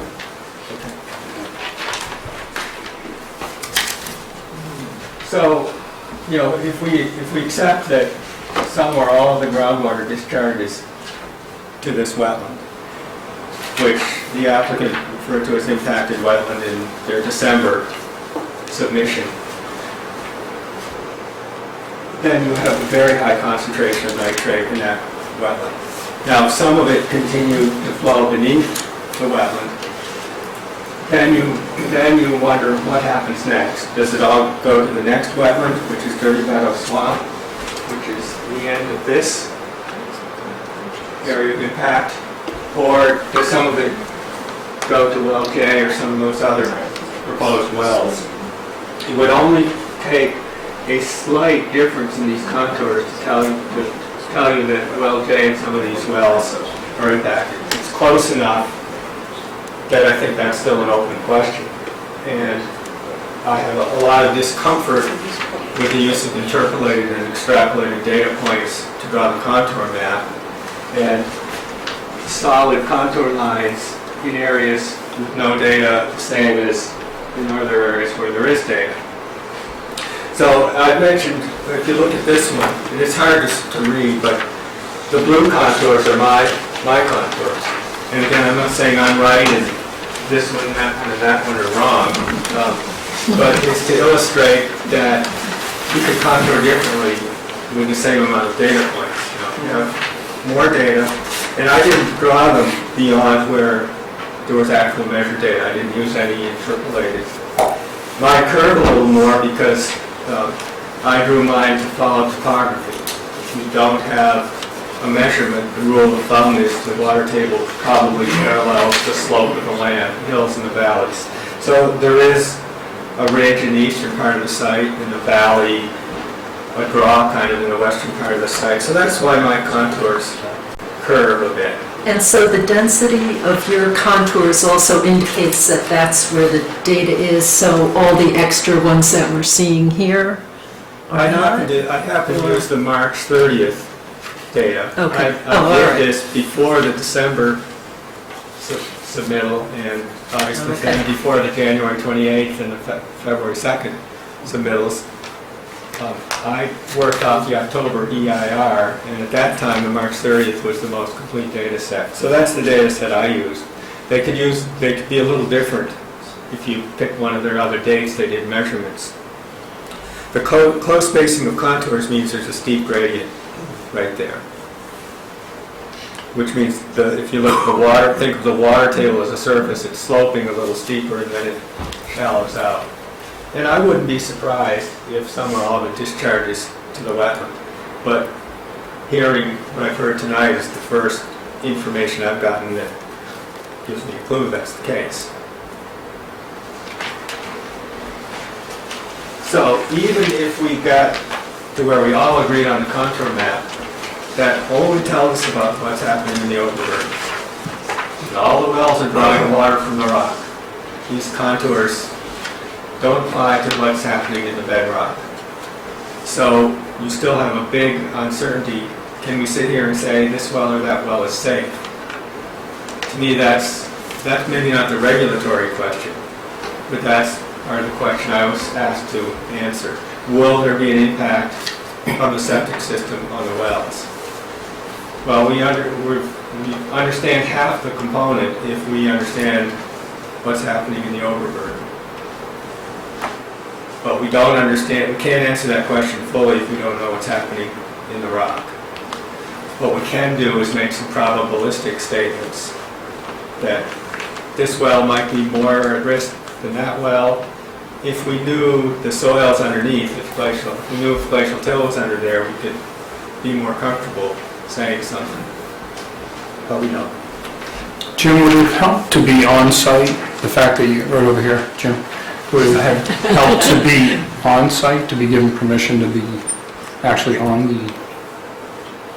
Yes, and we could see it from the other side of the fence. But it would, it would help to look at the wells. I don't think DeShang made a wrong water level measurement. My issue is more with contouring beyond data. It would be nice to be able to have been able to do some borings on site, either to have us do them or to work with the applicant to suggest where they might be done. Now, I recognize the applicant's already done a lot of work, so I'm not saying they've just, slapped something together. There's been a lot of rounds of water level measurement. There's been data collected, but yes, it would have been helpful to be on site or, have some more information. Are you typically allowed to do borings on these type of... The other one I've done, they let us on site, but they didn't let us do anything invasive. They said you can walk it, Okay, but no collecting samples. okay. It just depends. Sure. It really depends on the landowner or the applicant's wishes. So, to me, the big question is, where will the wastewater go? If we know it flows south, we can all agree on that. It looks like probably some of the discharges to this first wetland, which they call the impacted wetland. Does it all discharge to it, or does some of it flow underneath? I think we still don't know. It may flow farther south with the groundwater. Are we really confident in contouring to know that it misses well J? Can you point out well, Jay? Yeah, well J would be located approximately, probably easier to outrun this one. I believe it's Circle, so it's a little circle. I think it's this one. Yeah, that's true. Yeah. So it looks like it's pretty far off their AOI, but if you look at the contours, if this bed just, if these bend just a little more, you'd be drawing flow arrows pretty darn close to well J. But again, just, even if nitrate flows to well J in the overburden, it doesn't mean it's going to get into the well. And if it doesn't flow to it, doesn't mean it's not. Because there could be a fracture under here that points right to that well. If the well is properly constructed, you can have nitrate all around here. If it's a really sealed well, the nitrate won't get down into it. It all depends on where the fractures point.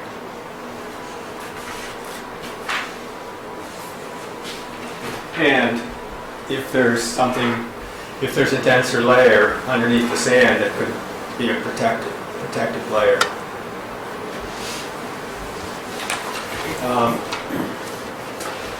So we did do some nitrate studies, and we did a few different methods.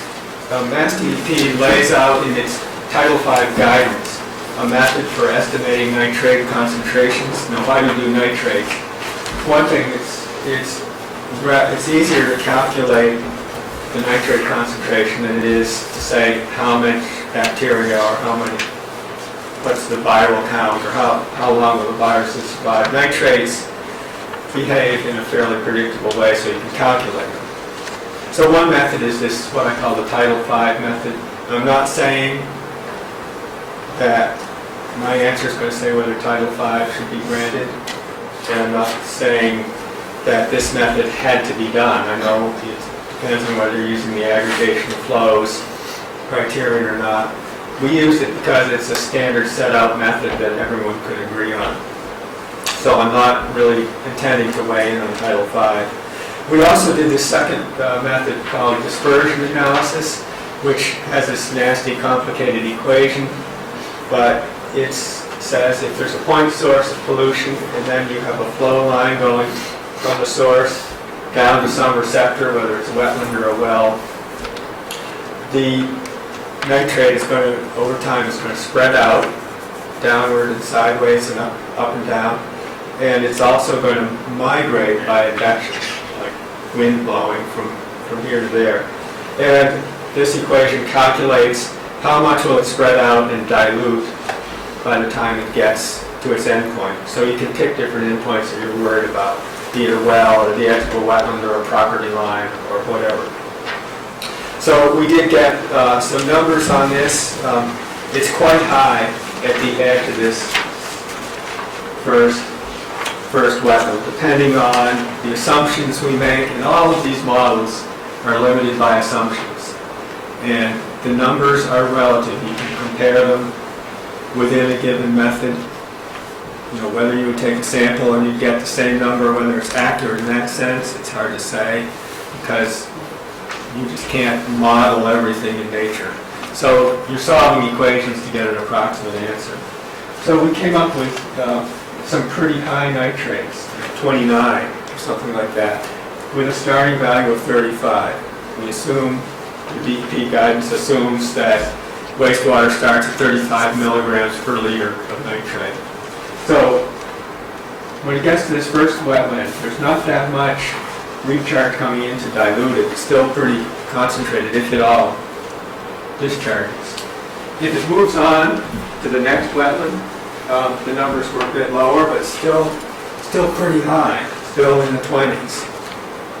Again, that's not saying that it absolutely would be 26 or whatever when it gets here, but it's a relative number. That's saying that there's not that much rain falling and soaking in here to dilute it that much more from the first wetland to the second wetland. So that's using a state-based That's using the state DEP Title V guidance? Yeah. Yeah. Now, it's not perfect. It's got limiting assumptions. For instance, it uses a statewide average of 18 inches per year of water recharges the groundwater on the average. In sandy soils, it would be more than that, so you'd actually, at this site, get a little more dilution. In clay soils, it's less than that. But they tell you to use the statewide average. Okay. So out of the 40-something inches of rain that fall, they're saying 18 makes it down into the groundwater. Now, Mr. Wang had presented some data that used a random number of 28 for recharge. I don't know if you saw that. And then I think he retracted that. 18 is the number we should be doing. 18's the number in the guidance. So if we all want to, work together and compare our answers, that's sort of a standard that DEP has set up. Is it true? No. But it's something we can agree on. At this site, I like to do site-specific analyses. At this site, I use a bigger number because the soils are so sandy, which means, maybe something like half of the precip is soaking in. Some other sites, maybe it should be 10 inches instead of 18. But to make life easy for everyone, the regulatory guidance says to use 18. And it says to start with 35 if it's untreated. Now, if you've got some treatment in there, you can start at 19 or something else. So my report's going to have a bunch of numbers in it. It's going to have a lot of verbiage about all the assumptions that have to be made and the cautions.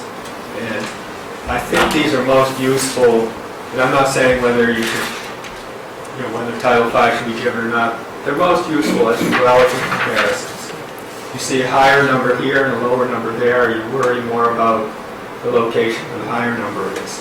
And you monitor more, or you have a plan as to what you will do if that actually comes to pass. And I think in this case, since there's no town water, you have to be a lot more cautious than if there was a town water option. So, I have a question. yes. Right back here again. So under your conclusions, high nitrate in overburden at well J, at least 50% likely. I'm taking guesses. That sounds high to me. I don't have any analysis of the data. Yeah. But the key word there is in the overburden. Right, So you could grow well J, even if I'm right, even if it's high nitrates there. If that well is well constructed and there's no fractures come up there, you might get a well with 1. Background nitrates are like between 0.5 and 1.5. Or my 50, I'm like a weatherman here, I'm going sticking my neck out, aren't I? 50%. Maybe the nitrates in the overburden don't get there at all, but you could still have a problem in the well because the well gets its water from rock. If a fracture extends over, a little farther over to where the AOI is. I guess I'm not talking... These are, it's knowledge, but it's not proof that there's going to be this level here and that level there. Yeah, I'm not talking about the fractures. You've covered that very, very well. I'm just talking about the overburden. Yes. And it just sounds like a 50% number is a lot higher than a 5% or 7%. To me, there's enough question about these contours, and it would only take a little, it looks like it's far away, but it would only take a small peak in these contours to bring your arrows over here. And you notice, for instance, there's these contours underneath are topography. There's a hill there. The groundwater contours march right through there. I don't know if that's right. I don't believe there's any borings or test pits there. I would leave these contours out or dash them. If this area is critical for decision making, I think it's important that contour map either be based on more data or at least show that it's uncertain by dashing or by leaving it blank. Sure. Yeah, great. Steve. Jim, are you going to show area of influence diagrams in your report? Yeah, and there is one on the map here, but yes. Well, you say diagrams plural. I don't have my in-depth reading glasses on tonight, so I missed that. I know, and this is hard. These really should be printed out on, ideally on 11 by 17s, but to make reasonable handouts, I'm not even finding mine here. I take shots of scattered. It's okay. But yes, it's on there, it's a greenish, I think it's a greenish yellow. We started, well, I did this back in December, so this precedes the January data. And it's not that different. I curved mine a little bit more than this one, and we did nitrate calculations both on the applicant's AOI and on my AOI. They were similar. They were a little different. Similar. Yes. I'm not trying to oversimplify it, but the threat sounds like the overburden is a threat to wells, a potential threat. So the overburdens around the wells might be J and it must be I or H even. And it's the unknown of the fractures that might be jeopardizing the neighbor's wells. Is that too simplified, or is that sort of, the overburden is sort of carrying itself down, and we're not quite sure where it's going relative to the lower wells, but the fractures always have the possibility of sort of drawing it east and west at a higher elevation. I think that's what you're saying. If you're not. Yes, and the fractures will also reach the proposed wells. The fractures, right, those are bedrock wells too. Understood. They're all bedrock wells. But it's not the overburden necessarily around the neighbor's wells. If the leachate goes underneath the septic, hits a fracture, and would go east or west. Yes, I think the neighbor's wells, it's unlikely that you've got much problem in the overburden at those two locations. We did do a calculation to 247 Washington Street.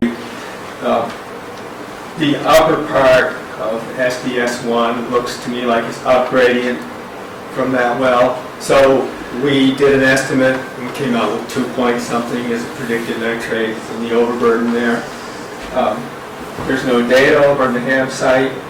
From the data on the property, it looks like the Ham well is probably up gradient, but there's no data here from the same dates. So we can't contour over here. But I think if there, the risks to these two wells are through the rock, not through the overburden, my opinion. Okay, if there are no questions, I'll give, so after listening to the various presentations tonight and that we've had all along and the different versions, here is my very short version of where I see this. There is consistency in that things are flowing south from the leaching fields. There is some question about what's happening in the northwest corner in terms of, is there perhaps a change in the contours there that would then flow towards Mr. Ham's well? But that's an unknown, and we have quite a number of unknowns, but that this general southerly flow, you can look at it in a number of different ways, but that's fairly consistent. There appears to be some risk to the wells that are more towards the center of the development, but that the fractures are the big unknown in terms of that could carry things anywhere. And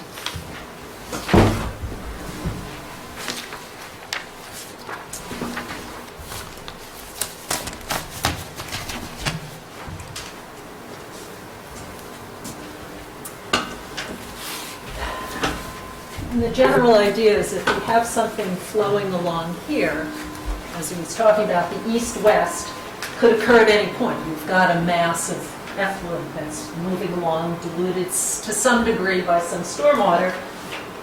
Predominant fractures may be flowing this way, but nothing's a guarantee. It's underground, we can't see it, but that's certainly a possibility, and that may or may not connect in any of these wells via that. So it's been looked at from a number of different ways, and from my perspective as Board of Health, we're looking at some degree of risk to the wells, although it's not precisely known, and I don't even know that we really have either the technology or the funds to do the perfect analysis that would ever be able to predict it ahead of time. So the question is, there's evidence to suggest that there is risk, and then how do we manage that risk is, I think, what is the duty of the Board of Health. So, somebody started to say something. Is that you? Okay. I'm more curious than anything else. Thinking horizontally now, septic field, groundwater elevation, because most of our field is 12, 13, 14 feet above high groundwater. Does this flow through the ground as a narrow band, or does it disperse until it hits the groundwater, and then the rest, does it all fall down and rest on the top? I mean, how does that work? Am I asking a question? I drew a picture. How does it work horizontally in a 3D? I drew a picture anticipating some discussion like this. The septic system is above the water table. You wouldn't be able to permit it if it weren't. So what happens first, through the unsaturated soil, it's pretty much a straight downward movement. And this blue line is the water table. Yep. Before anything happens. Now there will be a mound created. Now, Deshang calculated it would be 0.81 feet high, which is a relatively low mound. And given the contours I showed, I don't think it's going to perturb the flow direction very much. Yes, there'll be a little bit of radial flow right there, but mostly it's still going to flow south. So it goes straight down till it meets the water table, becomes part of the groundwater. Then it'll flow with the groundwater, whatever way the groundwater is flowing. But is it south? Is it like oil on water, or is it dispersed? It'll disperse. The nitrates disperse horizontally. Yeah, it'll horizontally and vertically. The nitrates, whatever's in there, penicillin, bacteria, mostly water. It'll gradually mix. Now, does it fully mix all the way down before it moves south to the wetland? I don't know. You'd have to run a 3D computer model to tell that. But over time, it would mix through the water column as well as moving down towards the south in this case. So does a mass balance analysis, I mean, obviously, if you had a septic system that was above ledge, or 5 feet above ledge, but, you know, the water level's 5 feet above high groundwater, but the water table was 2 feet above ledge. So you're working with 7 to 8 feet of material, all different levels from ledge up, if you will, as opposed to a site that was 70 feet of granular material. Do they do a nitrogen balance? Does that factor in a nitrogen balance? Or, I mean, how do you determine at a property line whether I'm looking at a horizontal face of 3 feet of water or 30 feet of water, or is it not? The DEP guidance does not account for that. It's much simpler. You take the area, you take the gallons per day of the design flow of the septic system. You take the recharge, 18 inches per year, times the square footage of your AOI. So that's the water you've got available to dilute the nitrates. Then you look at your nitrates. It's 35 milligrams per liter times, you convert your gallons to liters. And so you've got that, and then you look at how much fertilizer. There are standard loads of fertilizer per acre or per square foot. Those are really your two sources of nitrate that you consider. And you can assume a starting value of 0, or you can get a little fancier and assume a starting value of 0.5 or 0.2 or something like that. In my calculations, I just assumed all the water was 0 to start with, which is a little, say, favorable to the applicant. I assume the statewide average of 18, which I think is unfavorable at this site. In this site, you'll get a little bit more dilution.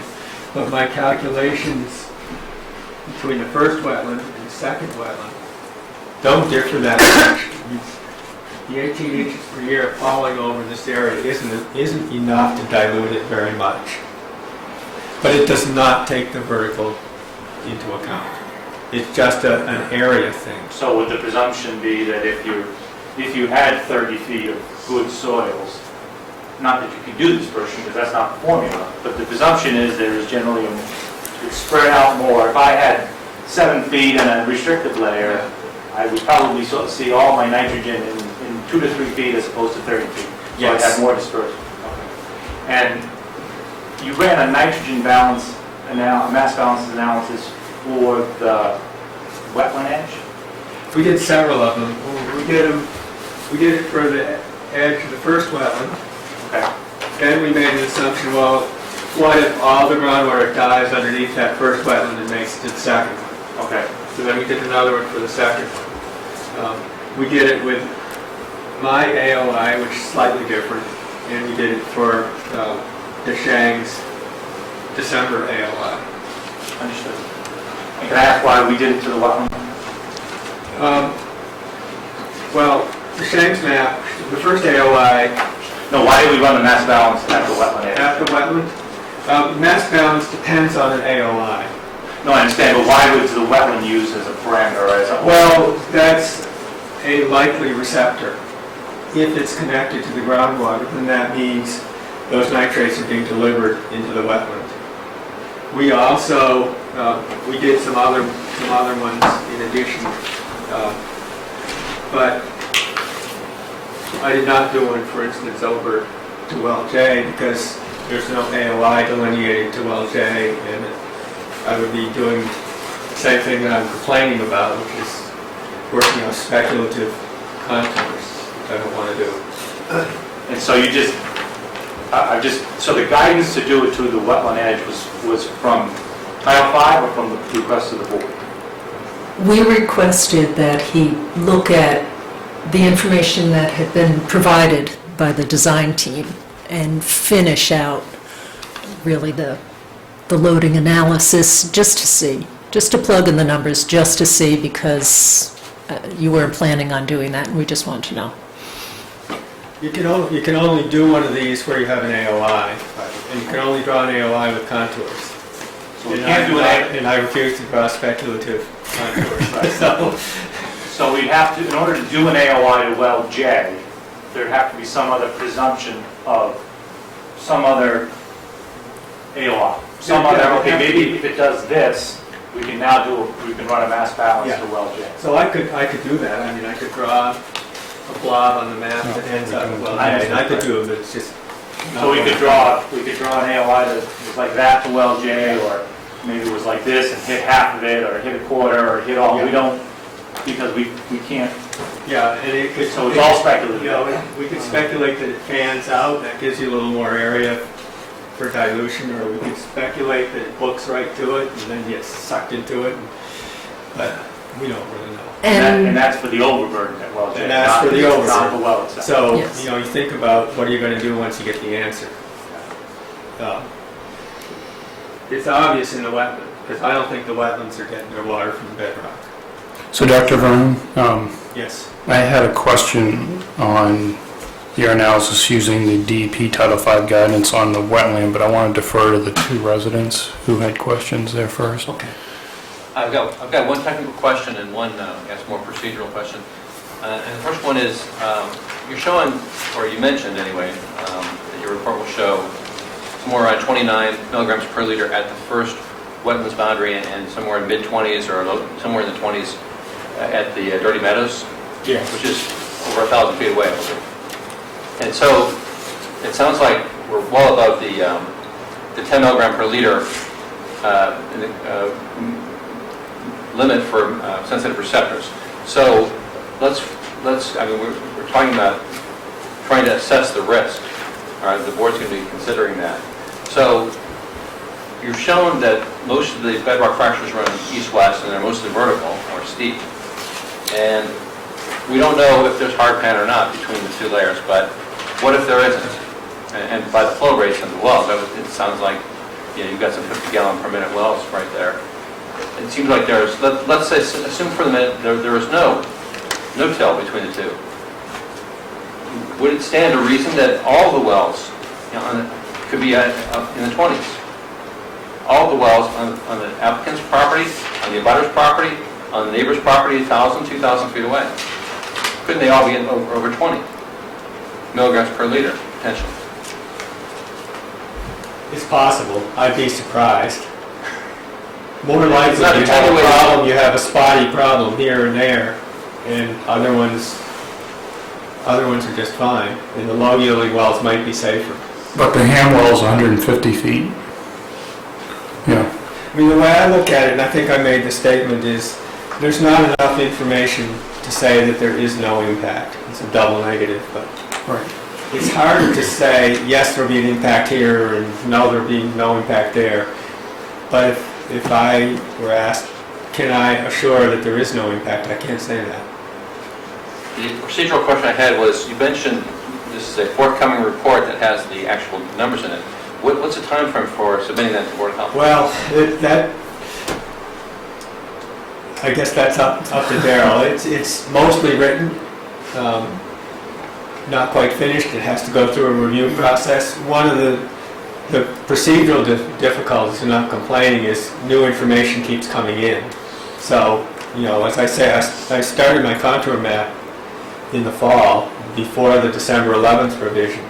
So then I looked at that, so well, do I need to change things? And then we had the January 28th through 30th information. And that's important information, it's all good stuff. But each time to sort of get our report going, our tables done, our figures done, we get some new data, so we've tried to roll forward so we're using the latest info. So I need to work with Darrell as to when we're going to get the thing finished, but we're close. All right, for the Board of Health to evaluate that report and, decide on, I think there's maybe one more meeting before the current deadline. And then, of course, we've got vacation week and holiday, and you've got maybe some people absent next week, I'm not sure, but it just seems that it's kind of rushed to make a coherent, get all the input in written form to ZBA by the 18th. Which, because I guess after the 18th, they can't take any more input, whether it's from Right, the so board or just from the public. backing up from that point, that's what I was thinking, that may have to be the deadline for finalizing your report and put in caveats about anything that is sort of dangling because of lack of ability to incorporate the latest data into it. Because there's been a lot of stuff that keeps coming in late, and it's been difficult for us. Well, I'll speak for myself sometimes to have a chance to review things when they're coming in shortly before a meeting. And then as things change, keeping in mind what's changing, how it relates to other things. But if we're holding to that deadline, we can make our decisions based on what we've heard thus far. And that may be what we need to do. So I'll come to you, Gina. Okay, all right, so. Would you make a comment on the impact of overtime? Because right now, what happens to these numbers over 2 years, 3 years, when we have continuous contribution of several thousand, liters a day of waste? How do you assess that sort of cumulative data? Well, I think when the project is new, it probably will take some time for an equilibrium to be established. So if the project is built, discharges are going to the septic system, the wells are pumping, and let's say you do some monitoring. The results you get, in your first 3 months probably aren't indicative of what the long term is going to look like. And now I don't know how long it's going to take to establish an equilibrium, but my sense is it might be a few months, or maybe more. If the wetland is taking up all that nitrate, then you may have equilibrium everywhere else pretty quickly. But if some of that impacted groundwater is flowing underneath that first wetland and going beyond, then it's going to take some time to establish an equilibrium, but I think you will eventually establish an equilibrium. And as the wells start pumping, that's going to change the system. When the wells pump, they'll draw water towards them along a fracture from wherever that fracture is pointing. And so that's going to change the dynamics a bit. So I think someone else made the statement, which I agree with, probably if the project goes forward in this present form and monitoring is part of it, the monitoring will probably have to continue for a long time. So actually, then, this is another thought I was having as you were talking. Once the wells start pumping, you'll accelerate, potentially, the draw from the area of impact or from beneath the... To the Right. east. If there's no glacial till Right. protecting it, then Right. yes. you- That's a possibility, and then that will change the balance perhaps between the overburden contribution and the fracture contribution. It might. So, okay, might, okay. But then, if we don't, because you suggested that the amount of rainfall that we have isn't enough to dilute it very much, then is there a method of, is there something like the sort of 18 inches assumption that Title V uses? Is there a way to look at that cumulative increased concentration without dilution? Well, one of the things that the Conservation Commission asked it to do that I didn't discuss tonight was look at sort of the load of nitrates in the wetlands. So we did do some estimates of kilograms of nitrate per hectare, which is the area of wetland, per year. And if it all ends up in this first so-called impacted wetland, it's very high. You get over 1,000 kilograms of nitrate per hectare per year. The applicant's wetland mapping shows that the wetlands actually do connect all the way around to this larger dirty meadow swamp. So if we take enough time to average all the nitrates through all of that, it's quite a bit lower, around 70 was what we calculated. However, so I think maybe what Rebecca was asking is, in the area of impact, will the levels keep increasing, or is the water moving through enough so the numbers that you're talking about are just kind of there? It's not accumulating, except maybe what you've just said about the wetland maybe being a deposit location for Well, this nitrates. could be a sink for it. I think soils are so sandy and the water moves through there fast enough. In sandy soils, between the septic systems and the first wetland, things will move through and probably get an equilibrium pretty quickly. So But because then- 35 is coming out, it's not going to go up to then 37, then 42. It's going to be Over a year, 35 max and then But something if there else. is a receptor such as a wetland and it stays there, then it could build up. Or it could reach someone's well and then it'll be pumped out of the well and it's back into the septic system Well, eventually. so it'll be a remediation system. So, Go up to the... okay, hold on. So Gina was next, and then... I thought I was, sorry. Did I, Gina Capillion, 9 Parks Drive, Sherborn. Madam Chair, did I hear that the well could in fact pump some of this back in? I'm sorry, I missed that last Well, comment. yeah, I'm just thinking out loud. No. I mean, not the neighbors' wells, but the project wells, most of the water they pump's gonna end up in the septic system again. Right? Because they'll use it in their showers, their dishwashers, their toilets. Okay, It's gonna end up in the septic system well, that makes sense. again. Yeah. Some of it, well, I don't know, they won't be watering their lawns with it because there's a separate irrigation well. Correct. Okay, yes. Just a quick question, while they're both here, because we have 4 different hydrologists. Do you generally agree with this? I mean, probably at least 2 out of 4 would agree with some.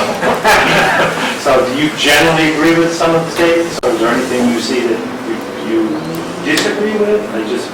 No, I agree with Jim. I mean, he brought up some good points that, I mean, it's a standard sort of issue with overburdened bedrock wells. You've got a septic system out here and a well that's going to be drawing water down here. Gravity hasn't been moving, so you're going to have some movement in that direction. So the question that I have for Jim is that we're talking about a mass balance approach which ignores a lot of science.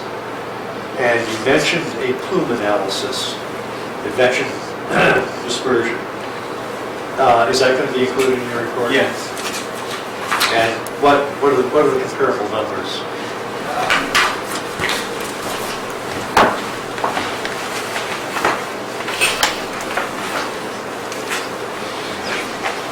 Okay, we did do this dispersion analysis now.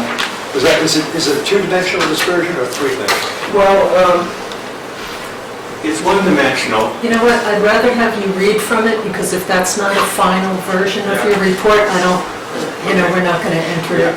Rather I just than got a final flash report. this nasty-looking equation. Oh, okay. What it does is it estimates how much the nitrate's concentration decreases as it flows from the source down to some destination. But it also, there are coefficients for, some of it spreads out to the sides, and some of it spreads out up and down. So there are coefficients for that. We assume that it disperses 1/10 as much sideways and up and down as it does along the line. So I can read off some numbers. 1/10 of 1/100th? 1/10 of 1/100th? No, each one's a tenth. So if the concentration decreases at a certain rate down the line, which depends on the groundwater flow velocity, which depends on how permeable the soils are, and some other stuff, we're making an assumption that it'll disperse sideways 1/10 as quickly and up and down 1/10 as quickly. And does it take into consideration that it's next to another, something discharged from a point source that is also, so this one is doing this, and this one next to it is doing that, so you're It does exchanging, not. sort of? Okay. Okay. The limit of this is it assumes it's a point source. And so if I'm visualizing this right, what are we starting with, the length of the bottom trench? And then we Point source. increase. We're assuming it starts at the center point of the lower end of the leach field. And we're drawing a line down So when the edge of the swamp or the edge of, or to a proposed well. it's 1/10 of X, but what's X? 1 foot, 2 foot, 10 foot, 100 feet? Well, that's calculated by the Okay, equation. got it. So, Okay. anyway, the numbers that you come out with are relative.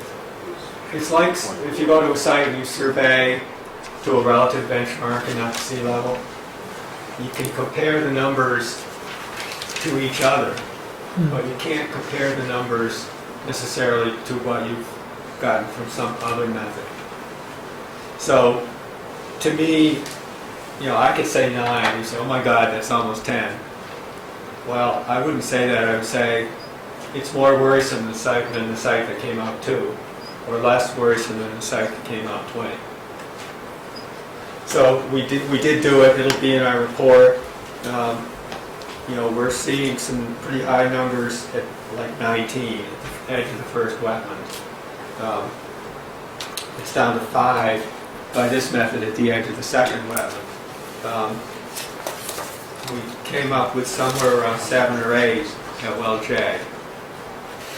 But again, am I saying those are the real numbers? No, they're relative. It's a, I'm sorry, what was the number of Will J again? 8, 7 or 8 And that's milligrams per liter. milligrams per liter of nitrate. Okay, what was the figure used, 1,000 blank per hectare? Milligrams. That was a different type of measurement. Was that milligrams? Kilograms. Kilograms, okay. That's an annual load for... I just wanted to ask one thing on the SAS or soil absorption systems. The fact that they're in series, does that, in the line of flow, does that cause an increasing effect or a more exponential effect? We modeled them as if they were a single rectangle. Okay. Except for when we did the calculation for the well 247 Washington Street. That well is only down gradient from this upper one, not from the lower one. So there we did something different. Okay. But mostly we looked at these as if they were a single rectangle instead of 2. Yes, ma'am. Actually a few questions, because we had talked about this before. The dispersion analysis and the Title V analysis, is it true that what we had sort of talked about offline before this meeting, that generally speaking, the dispersion analysis would probably come in a little bit lower than what you'd really think would be there? Maybe Title V would be maybe a little bit higher than what you would think is there. Is that still a reasonable thing to think? Probably. Not to say that that's true, but just say that's like a good way to maybe sort of put some borders around possibilities. I would say so, because as Darrell asked, in reality, you've got many streams, you've got water flowing out of the entire width of the leach field. Water's coming out in a band, whereas the dispersion analysis is assuming a point source and looking at one line. So that's probably going to underestimate things. The Title V might overestimate, at least in this case, because of that statewide average that we're using, which is lower than what's probably at the site. So, again, I wouldn't pay too much attention to the actual numbers, but where the numbers are tell you, I think, where you need to worry more or you need to worry less. Right, and actually, even with that statewide average, you could look at a drought year versus another year, and so there's just so many possibilities, which is, I think, what some of this is illustrating, is that there are a lot of ways to dissect this, but overall, I'm seeing some patterns, so. Can I ask my third question? So the second one is, and I think you kind of touched on it, but I just want to reinforce it. So if there is more nitrogen going into the smaller impacted wetland than it can absorb, you should expect there to be an accumulation over time of more and more nitrogen, correct? Yeah, if the nitrogen gets there and it doesn't leave. Right, if it's a sink. If it's a sink, then it gradually would build up in time. Now, I'm not a wetland scientist, and even if I were, I don't know enough about these particular wetlands. Maybe it flows out, the wetlands are connected. If this is surface water, maybe the surface water carries some of the nitrates on down, and then they go into this much larger wetland, which I guess is connected to Dopping Brook eventually. I don't know whether it's going to end up in the muck or in the plants or in the surface water. Would you expect it to be more concentrated closer to the point of entry into the wetland than it would be, let's say, down by Dopping Brook, which is at the other end? Or would it uniformly spread? Well, my sense is that eventually, over a long period of time, it would uniformly spread, but it might take a while. Last question for you. The contour maps that Steve Smith drew using the April data, he discarded all estimated, we've got two maps there. One for the assumption that it's non-perched wetland, that it's going to the wetland, and the second one is if it's going under it. I'm assuming that, I know that your methods of actually drawing it are different. You do yours by hand, I don't know how Steve does his, but would you assume that if you were to take the same data set, because you discarded the estimates, that you would get approximately the same kind of contour map? Well, I would bend my mind somewhat to follow ground contours, because I think that's probably what the reality is out there, and that's the element of interpretation. Hydrogeology is art science. So it doesn't mean that I'm right and Steve's wrong. That's the way I like to do it. My biggest thing is, I think the map could be improved with more data. And I would not be in favor of using interpolated or extrapolated data points. So what would your contour map look like further up towards the entrance? Well, it would probably look like the one in my handouts, which I realize you may not be able to see because it's so small. More of a tighter lines together. There'll be curves. Yeah. And, you can see I curved them here, and that's to follow topography, because there's a valley through there, and there's a ridge out here. They're tight up here because they're two data points with 5 foot difference, close together. Now, I happen to take March 30th, 2015 data set. That might not be the case with one of the other data sets. And I think Steve used in April. Steve used a different date than I did. So, in detail, our maps should look a little bit different. But Would there's the those- element of interpretation, and then there's me being a curmudgeon or whatever I am. I didn't draw as many lines down here because there's not much data down there. Would the contours change once the topography of the site is changed by the development? Maybe a little, you know, you take away soil here and you put fill there. I think fill is probably usually not compacted too much. I'm not a civil engineer, but I think as long as water can get down through it, you know, when it rains and soak in, it's not going to change it that much. Now, if you create, where you create impermeable surfaces, if they're over a large enough area, like a building or a parking lot, that can depress the water table a little bit right at that spot. So in detail, it might change a little, but the overall pattern, especially because the grading is pretty strong to the south, I don't think that overall pattern is going to change. You know, you get a mound where stormwater is discharged, you get a bit of a mound at the leach fields. In my opinion, it's not enough to make much difference. In this case, 0.81 feet compared to my 1 foot contour line, it's not going to change it that much. And Steve, Some other where would sites, you it's weigh in huge, on like that? everything, but in this site, I don't think it's that big of a difference. Okay, so post-development, groundwater contours roughly along the lines of what we're seeing now? Jim and I differ in the basic assumption that contours bend due to topography. And I rely on groundwater data points for their contours. And if the site were just, if the topography were just changed, I wouldn't expect a large change in groundwater. So the same amount of water is reaching groundwater as you had before the topography changed. I'd say really.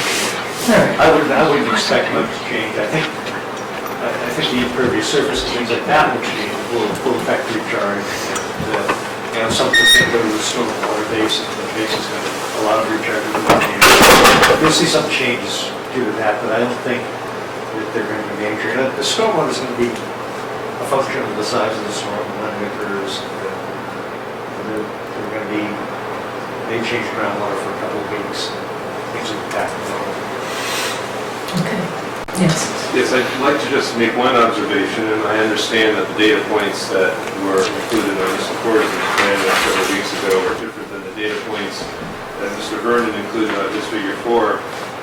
But his figure 4 shows data points of groundwater flow in the overburden that are exactly opposite of what Mr. Horsley has on this plan that's up here on the screen. In other words, the concave aspect of what Mr. Vernon shows is exactly opposite what shown on that Horsley plan. Is that accurate, or did you say that there was data lacking that you couldn't really? Well, I mean, we both agree they flow south, but in detail, yes, I disagree with him. I would use an elevation from 30 years ago from a septic system plan. I agree with the comment that when you contour, all your data should be gathered on the same day, possibly. So I would tend not to draw anything over here because I have no data over there. And the way I view it is, it's one more way to interpret things, but we saw Mr. Horsley's original analysis, which was more similar to these others. So it's another way to approach it. I think it's sometimes good just to have somebody break out and use a different... I wouldn't attempt it there because I have no data there. So, okay, Phil and then Gina. Again, I don't know how Horsley went and drew their contours, and I don't know how many data points they have within this property, so, you know, the assumption that he used there, I don't know, so I think the data that was provided for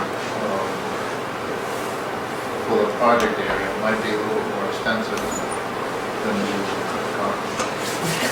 If you really need to know, you put a monitoring well over there and take a measurement the same day you take the on-site measurements. And I do think it's interesting what Chris pointed out earlier is just the suggestion on one of those about the curve, and, maybe there is something else going on there. So, and maybe not as dramatically as the other, maybe so, but... Oh, yeah. Just the arc. Yeah. And that was starting. That was the giant point. in any case. Okay, so Gina? I had a question, I'm sorry I was late, but it says something here about stratified drift mapped as an aquifer, Holliston Town Well Zone 2. What does that mean? Again, I apologize. No. Want me to answer that? Yes. If you look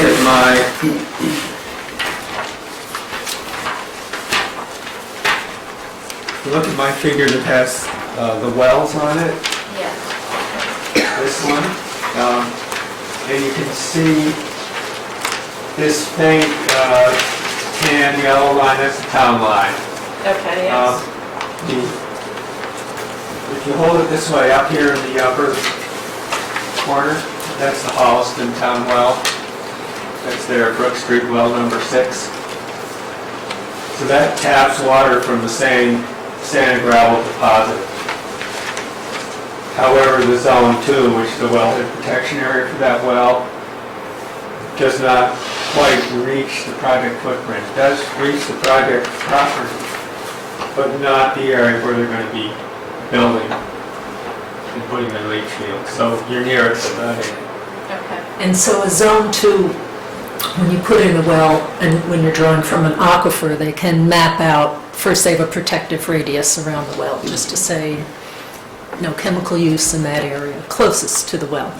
And then the zone 2 tends to be an irregular shape if they can do the studies for that, and it's where that well is considered to be drawing its water from on a big scale. And then Sherborn has set up in its bylaws accommodations to respect the zone 2s of other towns. So we don't have the large public water supplies in our town, but we have it. So that's where the importance of the zone 2, because you don't want to put an auto salvage yard or something in a zone 2, or a general chemical. You don't have a lawsuit from another town. Look at my other map, my map figure 4, which is the larger scale. The balloon line here is the edge of the Zone 2. So relative to the project, you can see where it falls. Which is, Yes. for point of information, the Zone 2 protection for a septic system is essentially the well protection at Sherborn.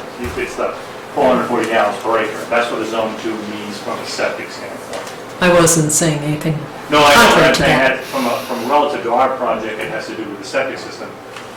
We're in that criteria because of private wells. The Zone 2 people in Holliston, if they put a septic system in, would technically be in that same criteria. So we're in for a private well. Well, first Greg, and then back to Gina.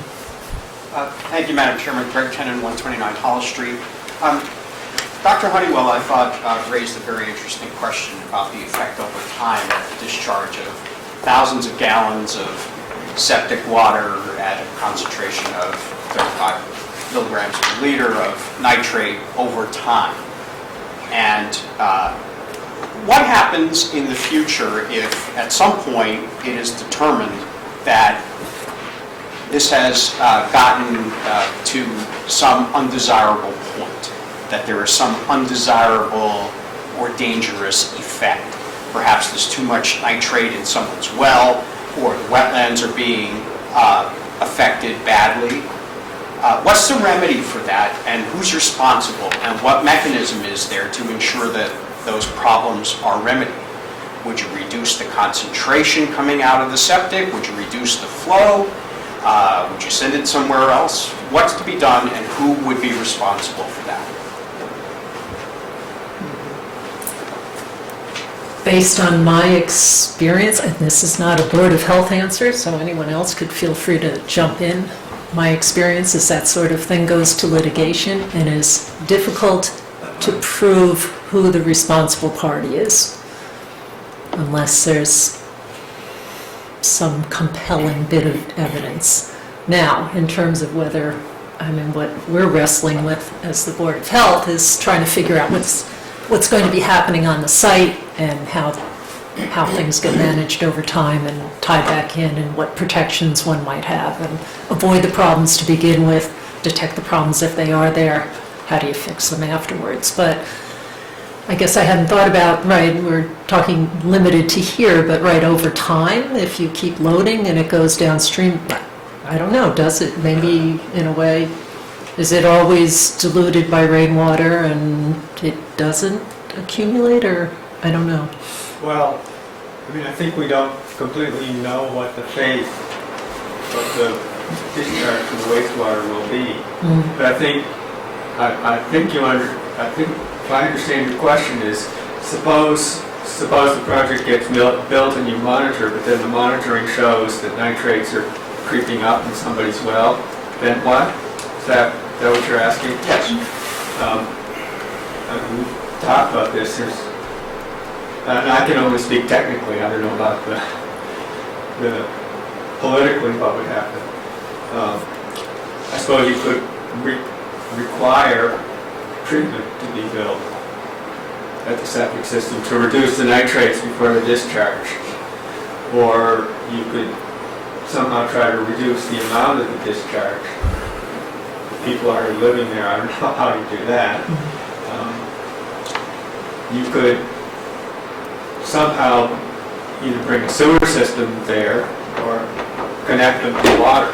There's no Sherborn water, and I don't know if Holliston would be willing to extend water mains across the town line. But Right, and the last time we had, so a number of years ago, we had the MWRA come into town to present on what would be the feasibility of bringing in water to the downtown area. And I'm pretty sure that the costs they were quoting just to run the lines were something like $1 million a mile, and that was if they didn't encounter any particular difficulties underground. So that's the number that I recall from that. And then there are also some treatment methodologies for removing nitrate. And again, nitrates are just a marker for anything else that could be there. So if you're only talking nitrates, the technologies are distillation, ion exchange, and reverse osmosis, which all tend to be pretty expensive and things that you have to monitor for performance and that sort of thing. So as health commissioner for 16 years at a city 28 miles from here, we've dealt with this. The first call goes to the health department, whereby you find out who the owner of the property is. In this case, it would be the condominium group, including, all residents. And the solution was to dig up, put a whole new septic system in, because it was basically percolating cesspools. So the resolution was brand new septic fields. Here, you would already have the resolution without an alternative solution. Wastewater treatment plant, right? Get it down to a much lower level to begin with, as Jim was mentioning. Okay, Gina. Two questions. Do people in the affordable homes have to pay condo fees? Can anyone answer that for me? yes. They do. So if we take steps to raise the fees, that we impact the people who are in for affordable housing. Is that correct? It's a different percentage for the affordable housing individual. Is it a lesser percentage? How much less? Well, there's nuances between fee raisings and assessments, but basically it's about, your affordable unit is paying about 25% of what your market units are paying in monthly fees. But it would always have to be 25% of whatever the operating Even the special, yeah. requirements are. If there was a special assessment, it's 25. of the special assessment? Correct, versus Okay. 100% of the market. So they get it at 75% off, sort of. Condos are, condos in Massachusetts are deeded into the master deed based upon their value. So you don't look at the square footage of the condo, you look at, this is a $600,000 condo and this is a $180,000 condo. Well, they're going to pay, I'm going to pay $600,000 of all the sales as my percentage of the condo fee. Well, they're paying $180,000 of all the sales in the project. That's their condo fee. So that's how proportionate interest is determined in Massachusetts and particularly in the Fort Beat project. Okay. So it's based on the value of the property they're occupying? The date of the sale. In summary? Correct. Okay. My next question is, do any of, and again, I apologize for if we... Although I will just mention that that would be a good question to bring up at CBA because it doesn't, I don't think it affects our Board of Health decisions too much, so... No, I'm sorry, I was just interested. But remember to Yes, state it I there. will understand that. With regard to the water, how does Charles River watershed play into any of this? Is it close to any of these bodies of water? Are they fed by? Dopping Brook is in the Dopping Brook is in the Charles River watershed? It's tributary. Okay. Most of the town is in the Charles River watershed. Okay, so if there are high nitrate levels in any of the wetlands, does that affect Dopping Brook? I don't know how they're connected, I but... did speak to a while ago to the Charles River Watershed Association, and yes, I mean, the level of nitrates is to be determined, but it will eventually, because they're all hydraulically connected, it can have an influence there. So. Okay, and then... Excuse me, may I make a procedural statement? Yes. Because, and I apologize if I'm offending anyone, but we're 3 hours into this particular hearing. This board is concerned about rendering a decision on the items that are within its jurisdiction by the zoning board hearing next Thursday. Yes. And we now seem to be having a line of questioning that is beyond the scope of the jurisdiction of this board, more akin to the Conservation Commission issue, the Wetland Protection Act issue, and I would suggest that we steer the discussion back to the items that are properly before this board. I don't want to be here all night. Okay. I'm aware that it was a bit off topic, but I was going to let those run their course and then get on to other questions. But yes, I will say that we're going to have to put a lid on that. The problem And is, Mr. Chairwoman, is that propensity of not only this board, but also the zoning board and the Conservation Commission to allow an open forum discussion and repeated comments from the audience has absolutely worn this applicant down, and I think is wearing this board down in terms of the number of hearings that have been held and the time that it takes to conduct these hearings. And you're concerned about rendering a decision in a timely manner for next Thursday. So again, I apologize if my comments are offensive in that way, but I think we really need to focus on what's before this board. okay, all right. So I will say, though, that I don't think that there has been a high percentage of comments that have been outside the scope of what the Board of Health is considering and needs to evaluate. So these are a couple of questions that are an example of that, but they haven't taken that much time. I think what has to, and I think a lot of the comments that have come from the public have been really instrumental in shaping special features about the project and pointing out different things and strengthening the project along the way. What has been wearing, from my perspective, is that things do keep changing, and we don't mind changing. We want you to be able to get to the point that you want to get to in terms of what you're presenting to us, but it's been difficult for us to keep up with it in terms of the timing that it gets to us, and then we're discussing about it and we're trying to decide. But maybe we'll move on to a decision. It sounds like maybe you're not interested in presenting more information or discussing whether we extend it, I could move ahead with decision-making, and maybe I'll ask whether the other board members are interested in doing that, and if that's something that you would definitely like us to do, and we could move on to that. My comment is, So- I'd like this hearing to be focused on the matters that are before this board. Okay, but then the other question is, we could be moving on to decision-making, and if you don't want to go back and make any adjustments to any, your plan or any further changes, then that would be good to know too. So is that your decision? We just got this, and I'm assuming this is relevant to your decision-making? I still have... And we just No, heard from I'm the just, attorney. I'm not challenging, I'm stating. And so I think we should be given the opportunity to answer this, and that probably means we should extend, because right now we just got this. And our last information to the board was January 29th.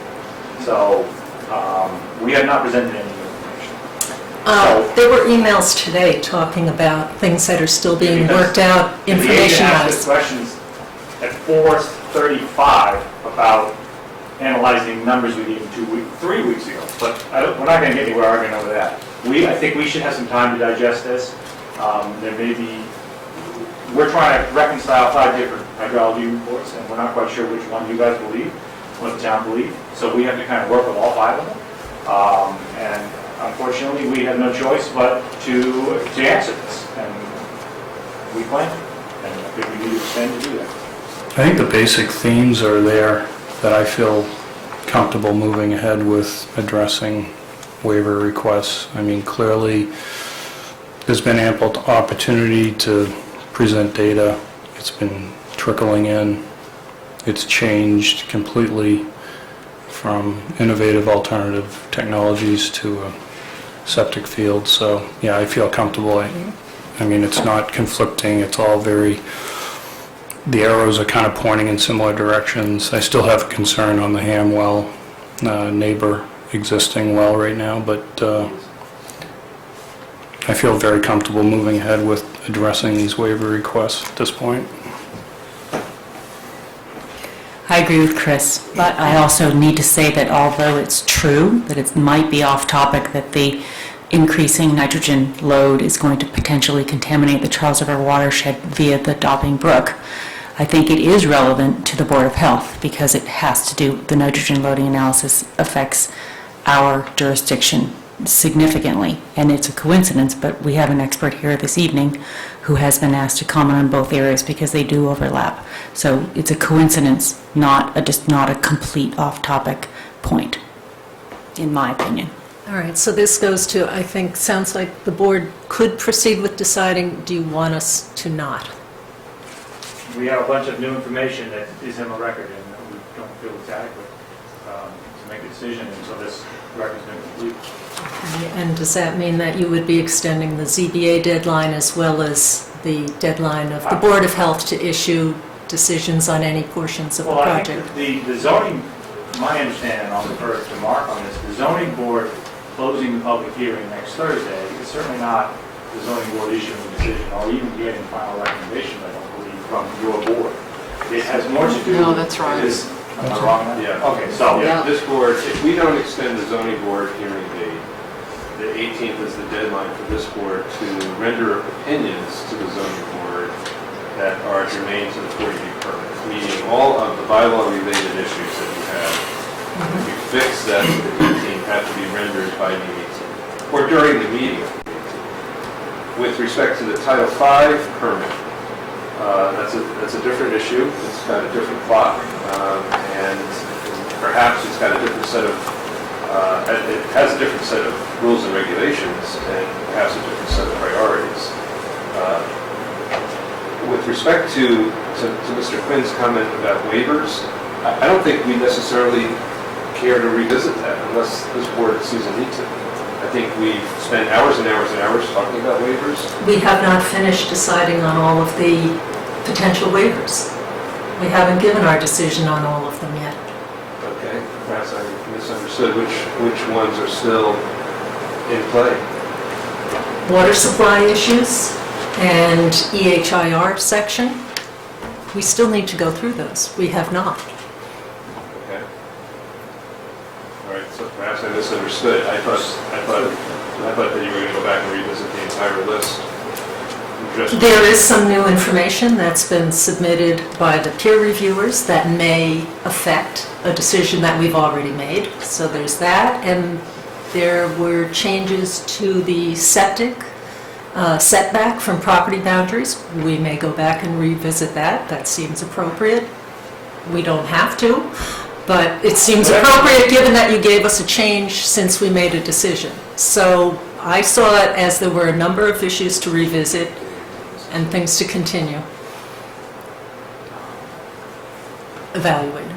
I mean, it's all part and parcel of the whole thing. When there's a waiver request for a setback that's not far enough, and we don't recommend granting that waiver, and then that gets recorded, and then that setback gets changed to what it should have been in the first place, then what Daryl's saying is maybe we should go revisit that and say that we will now recommend that waiver, granting that waiver. Well, it's no longer necessary. But it just seems crazy. Sorry, so that's a ministerial issue. Well, but that's something that we view as being part of the deadline that's been established, so...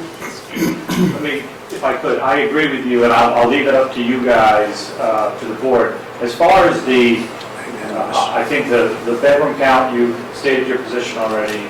We stated it relative to... You denied relative to Sherborn regulations, we still have Title V to address. The cover, there are some new things. I don't think it changes the waiver, because we're still going to need a waiver for the 2 feet to 3 feet cover, but we're talking about some different technology suggested by the peer review that could be added to the system. I don't know how you'd like to treat that. Well, given that we just received it today, that's fine. We would have to deal with it if we're holding to tonight as the deadline, and we would do that if we have to, but I can't say that the decision of an unreviewed thing versus something that we had time to have peer reviewers and others delve into more. I don't know, but again, if we have to hold to this deadline, we'll hold to the deadline and we'll make our decisions based on... I'm not holding you to the deadline. I'm just trying to figure out what we should move forward on. I have to answer this report, which I will do, and I think, I'm guessing, but that probably relates more to your EHR discussion than it does to the septic, Title V. I know they're encompassed with each other, but this is probably, we had to put it in the category we fall in that category. Is that safe to say? I would have to say that in my decision-making, information that we've heard tonight would have bearing on my evaluation of the septic system under Title V. So given that, then it makes no sense to even vote on Title V, because this information is one-sided at this point. We've not been able to answer this information. And if you think this information is relevant to a Title V discussion, then I believe the record needs to be complete before that decision is rendered. I wouldn't characterize it as one-sided. I'd characterize it as an independent review by a PhD. I just said one-sided. I said... You just said one-sided. But I'm saying we saw it half hour. I guess the way I look at this whole big picture is that it was your responsibility to get information to us and to the reviewers. Okay, that trickled in. It was your design team that had to come up with something that could pass muster. Putting a septic field upstream from wells, all the wells, was your decision. It's not for this board to then kind of work with you to try to figure out something else. You've presented, you keep presenting. To me, I'm kind of done accepting what's up here, every page. Okay, so I'm moving forward and recommending that we, address these waiver requests or at this point. I mean, it's your burden, not ours at this point. I think I'll get Rebecca's opinion in just a second. I think I differ a little because I think we have worked with applicants in the past. I mean, they've been smaller. As we and- have on and this case. A lot more efficient than this process, but this is a very big and complicated project. So in the spirit of, we have worked with others. And we have worked wanna be here. And we certainly have, but there have been changes along the way, and there have been accommodations made, and I don't know what else you might come up with. I could also be comfortable making a decision now based on what we have, but I guess my point of view, Daryl, is that to say that we're going to add a vent or something and nothing's really seriously changing, in my view, isn't really going to change how I view, the overall project as far as how it's designed. Septic is upstream of all the wells. okay. Comment?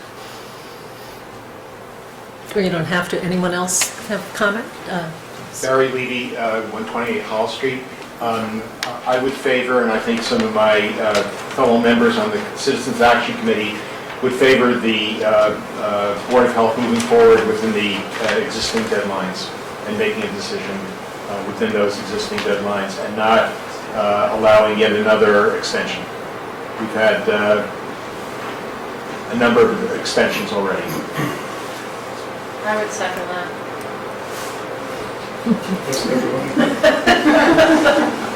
I would tend to agree with that as well, because, the applicant has indicated he wanted to respond to what was presented tonight, but presumably when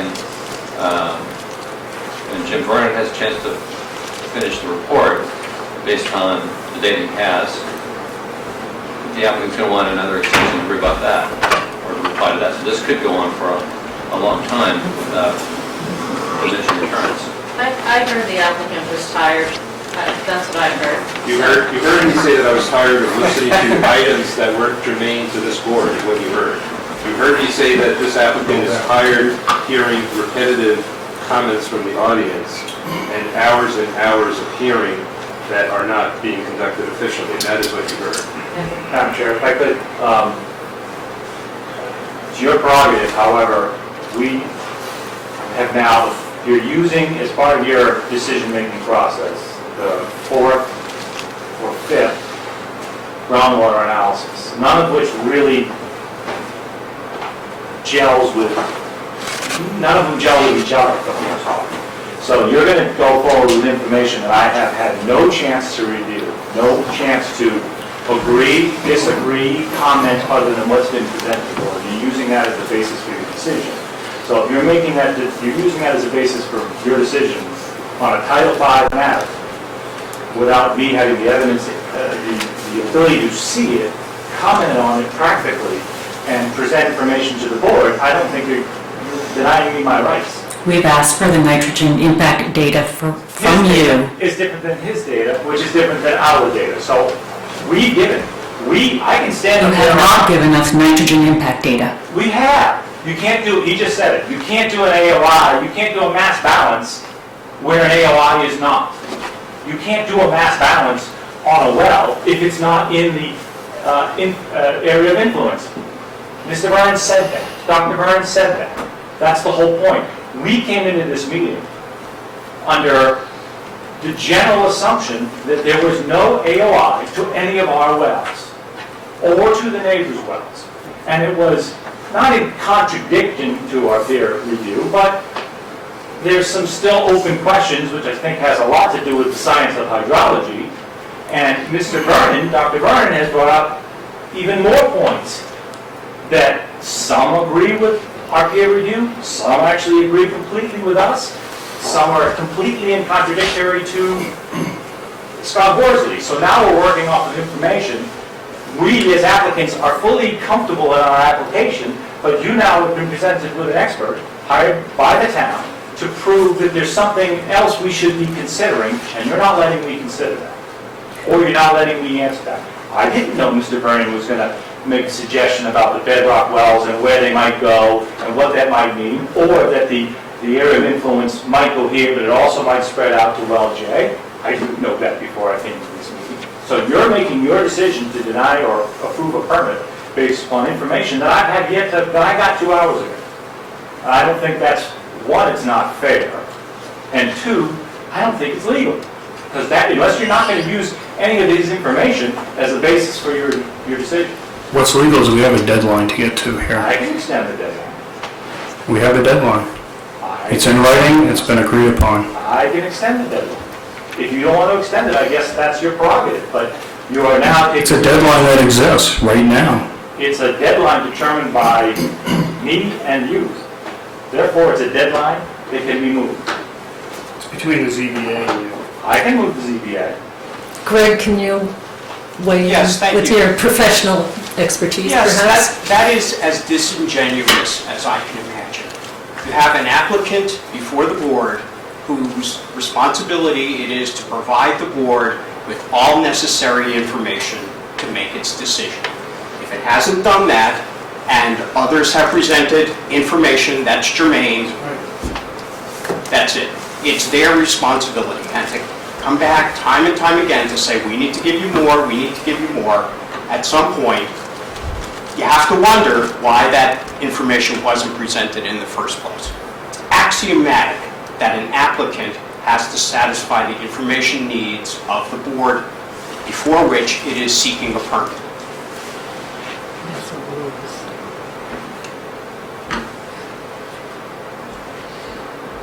We presented that information. Mr. Vernon has, Dr. Vernon, no, sorry, has provided evidence or stated an opinion that generally agrees with it, but points out some areas of concern. Tonight, he did that. That's all we're saying.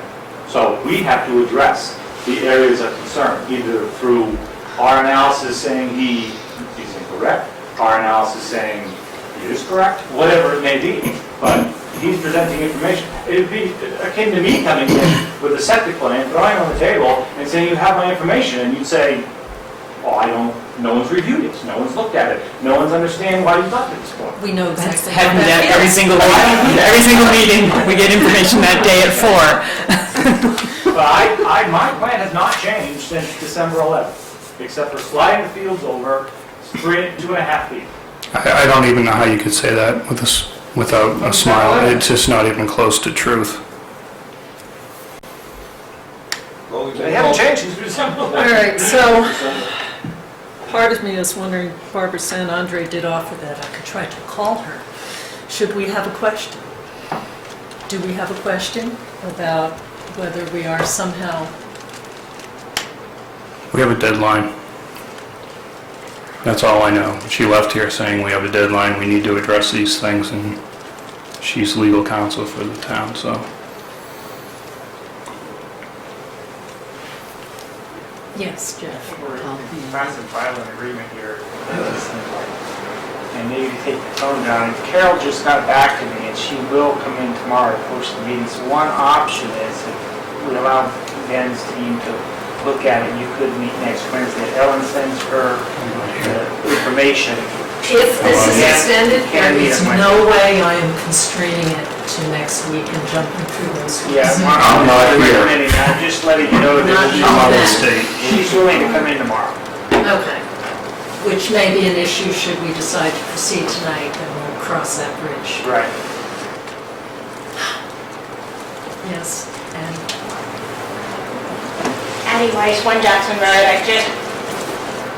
This is the problem that this has been going on. The plans are not changed, so you have a number of experts who've weighed in with their review of the information. You have the peer review, and I'm not really sure what, we've heard what Dr. Vernon's presentation is tonight. We also have heard other experts. We've heard Steve Smith this evening. So I don't know really what the applicant would do further with that information beyond changing his plan, which then that's where we've been in this constant catch-up since the November 23rd ZBA hearing, where all of a sudden everybody is told, well, wait, stop the presses, we're getting a new plan. So I don't know, even having that information, it's the board is taking not just Dr. Vernon's information, but all the information that's been presented over the last 9 months now.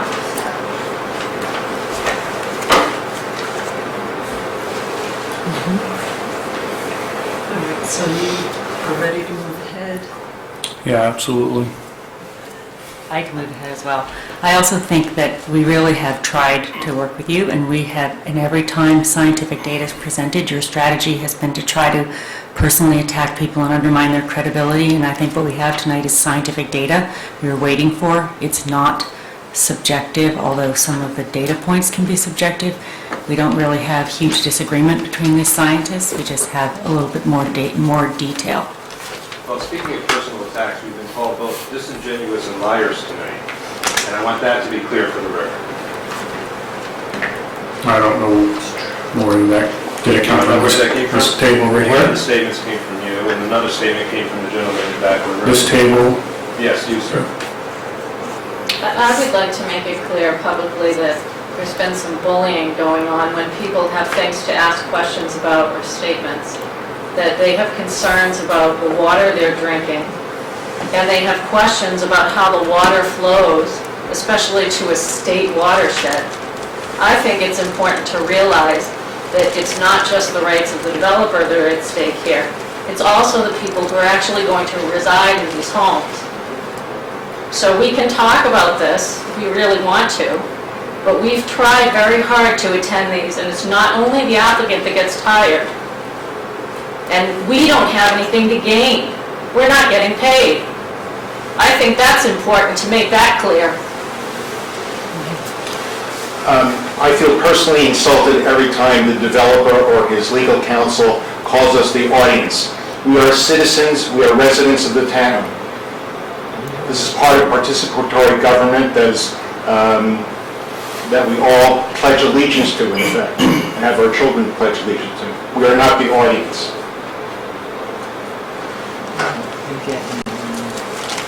So do we have a list of these waiver requests that we can move forward on, since Rebecca and I seem to have some interest in that? We do. So, all right, and just ask one more time. Do we think we'd get any better project out of Sam? It's not our responsibility. What's been presented has been presented. We have a deadline that's certain, and we've been told by legal counsel that we need to move on that tonight. I suppose the applicant can reapply. We have legal counsel in the back who have a sense of that. Legal input. I think I personally would feel more comfortable to at least make an attempt to reach Park San Andre. Would that be okay if we take a recess? Sure. Have at it. Great, if she does it, then... She may be in a meeting. Yeah, she may not be able to. And we go into the office.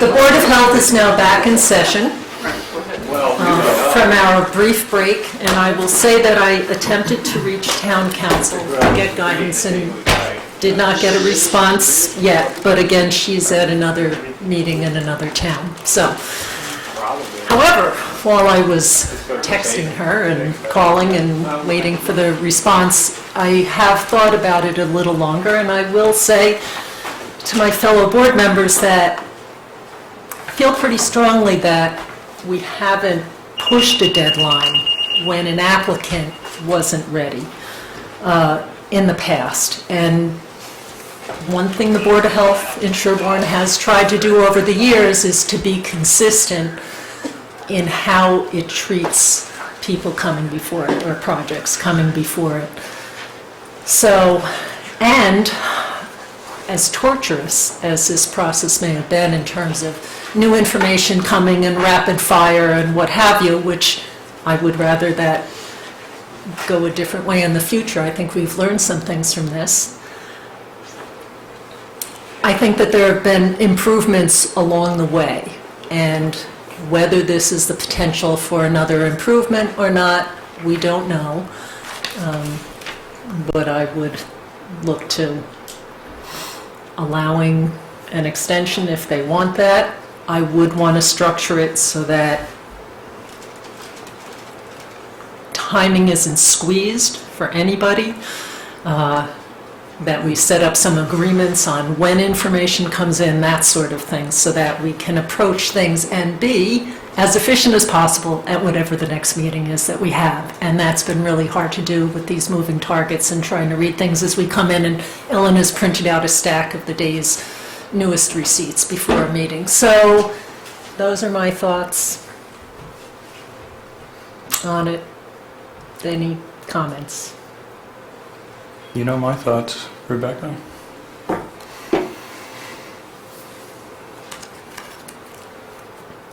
My hesitance is that unless the project were diminished in size by the applicant, I'm not sure that the information that we will glean from extending the deadline will change very much, because we're talking about objective scientific data. I have one question for Mr. Vernon that potentially could influence, I don't know, our thinking about the information that we have, because one of our biggest problems is the lack of information from the applicant on the project, from our lack of ability to enter the private property, and your lack of providing us with sampling. And so one of the questions that I had for Mr. Vernon is, might influence that, but I don't think your extension of the deadline is going to provide us more information, so that'll be your decision. So,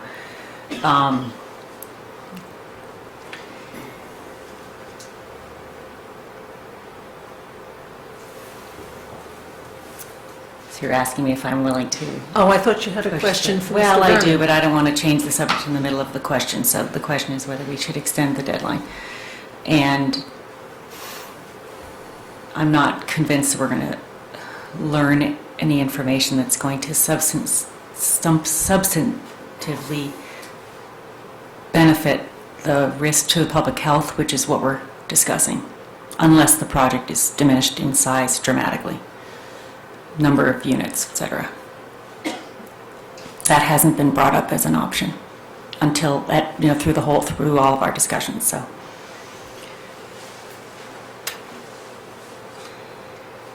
Okay, I can't really address that. That's speculative about what may or may not happen. So, as opposed to we see what comes next, but. And when you are, in terms of the consistency with how we treat other projects, so how do we want to set this kind of precedent? Well, I Is think this we've been the- consistent with this project and other projects. Clearly, there's been, some back and forth discussion respectfully. We're not responsible for data gaps. We're not responsible for estimated numbers that are thrown out by an independent reviewer. When you look at all the independent reviewers, it's the same general idea that the applicant and his design team designed something that has septic fields upstream from all wells. Whether they're in direct line southerly flow or some are more southeasterly, and then you get into conjecturing where bedrock fractures are. So that's where you kind of lose me as far as the science, because no one's telling us which way, or maybe an east-west kind of direction. But at the end of the day, unless you're telling me that there's going to be data gaps filled in the next week or 10 days, when the applicants had since August or so, if you're going to tell me that there's going to be allowance for scientists to get on the property, for Board of Health members to get on the property, for anyone else from on the town after the Conservation Commission was allowed, and then no one else was allowed on, as I understand it.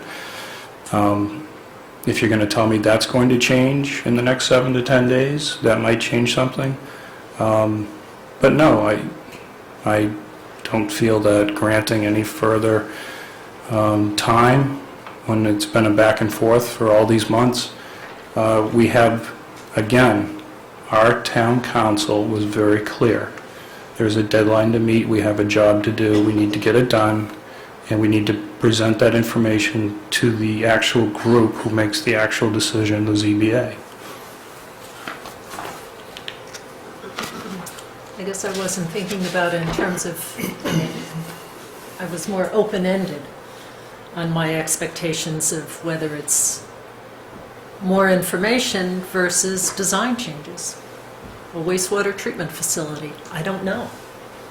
I don't know. It is not our responsibility to assist an applicant on a design. There has been back and forth, I would completely agree with that. Oh, in a fair I'm not manner. talking that we're assisting them.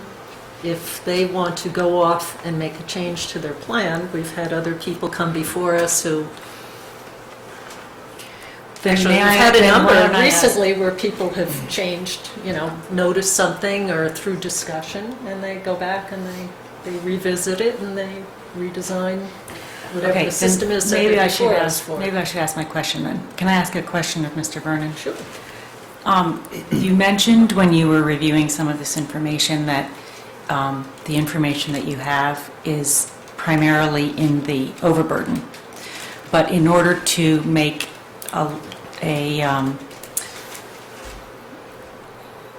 information with scientific validity, whether that it gives us information enough to make definite conclusions for potential risks in the future to the residents of the project, is a whole other conversation. But in order to have objective data from which to draw conclusions, you suggested that information comes more reliably from the groundwater, the bedrock, and because of the fact that 100% of the wells are from the bedrock.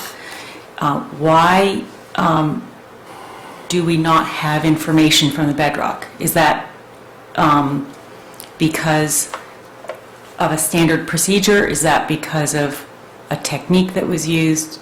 Is that the sort of thing that's easy to obtain? Would you explain that a little bit to us?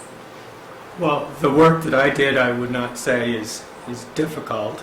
It's a first step, and it gives us some general information about the bedrock. To understand what happens with each particular well, it's very particular to that well. We don't know which fractures are carrying water to any given well, and a well could have one fracture that brings water to it, or two, or three. Is it standard to investigate the bedrock? It might not be. In this case, I think it's important because there's no town water as an alternative.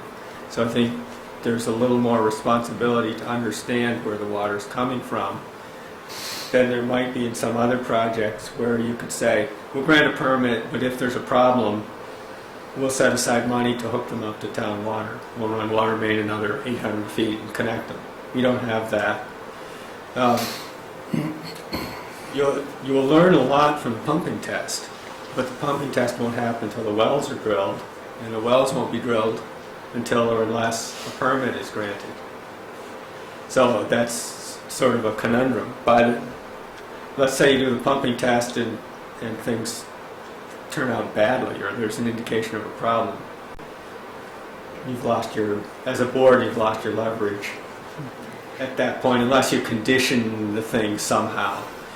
Now, I think the thing that is unknown, that's not that difficult to learn, is whether this glacial till layer is present or absent underneath the sand, and what's the nature of it. How thick is it?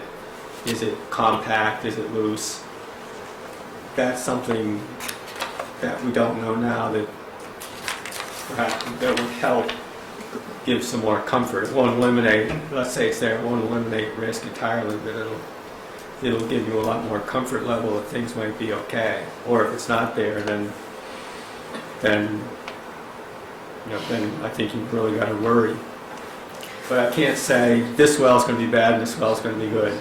It's just How do we have the information that we have? Like, what kind of sampling method was? Test pits has been dug, and they go down to 15 to 25 feet. 25 feet's about as deep as you can go with most excavators. So to go deeper, you'd have to bring a drilling rig in, and drill some borings. So on the hydrogeological studies that were done years ago, 30 years ago, those specimens were obtained using drills? Which? The one that you said wasn't reliable because it was so long ago. Oh, well, I believe Scott, if I remember Scott's letter, he went to the town, to the records for the septic system application and looked at the elevations. So it's not that they're wrong, but you shouldn't contour one data point that was collected in 1983 on the same as data that was collected in April of 2015.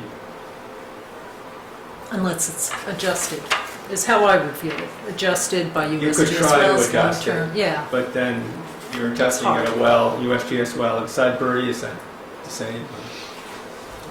But I think we're all clear that there's data gaps here, so. Okay, In my so, opinion, there's data gaps, and some of them are harder to fill than others, and which ones are commonly, whether it's commonly done or not done.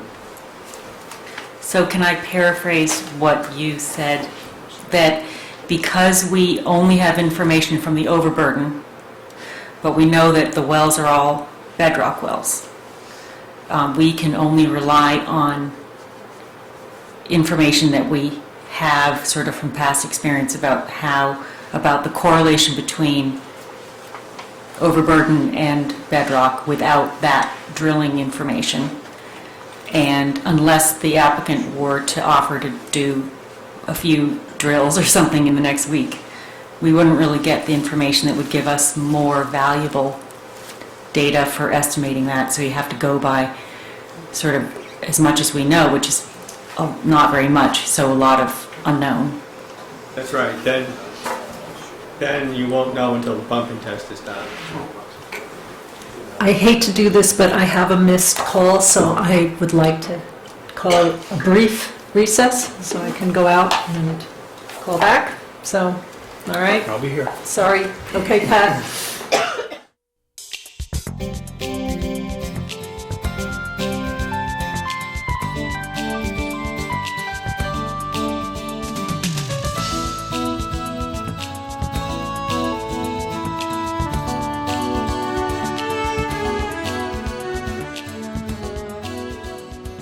Pat's the official, and we are back in session. Board of Health meeting, February 11th, I think. Okay, so we were discussing, and we've lost our hydrogeologist. Okay, he's somewhere in the building. Oh, there he is. Okay. I was not able to get hold of Barbara St. Andre. I'm not even sure that was who really called. I could not tell. But, okay. So, as I was standing out there again, I'll say I like the idea of consistency. It's been what we've tried to do, and I don't even want to speculate about whether they're going to come back with more data or a design change or whatever else, but if they're asking, if they're not asking, then fine, we'll move ahead. But if they're asking, because they're the ones who are looking for the decision, and we're the decision makers, I am just in favor of that consistency, no matter how difficult this individual process may have been, but So I'll defer to the chair on that decision, but I have concerns about us, it seems arbitrarily asking or extending a deadline of a board that's not even ours, namely the ZBA. The one thing I'll note is that Alan Rubenstein sent a note today, an email today, I believe, to you directly. I don't remember who all the recipients were. And in it was saying, gee, if we needed an extension, would they accommodate? So to me, that signals that they were open to that concept. So I don't know that we would be stepping on their toes in terms of scheduling. Can I ask a procedural question? So if we were to render our decision this evening, and communicate our decision verbally to the ZBA at their next meeting, does our response need to be in writing at the same day that it's communicated verbally? Everything has to be into them. By that day, because that's when they're closing. Which we're making arrangements to do, and we have the town clerk lined up for setting up another meeting for us, if we need it, or if we just piggybacked in front of ZBA. But anyway, before we keep going on, and I guess we could have a motion or a vote or whatever, if we were to extend, I'd want to set something up, some reasonable time frame, and then something that says 1 week before whatever the new meeting date would be for the decision, that 1 week before we would have information in. Give time for the peer reviewers, good time for the agent, and for us to read through whatever the new material is. Would that be something you would be willing to do? My concern is, Jim, do we know when we're getting I'm assuming his final report is going to be brought into your decision process? Yes, I would assume it's... I mean, unless you decide tonight, then it's... Right, then it would be based on what he's presented, but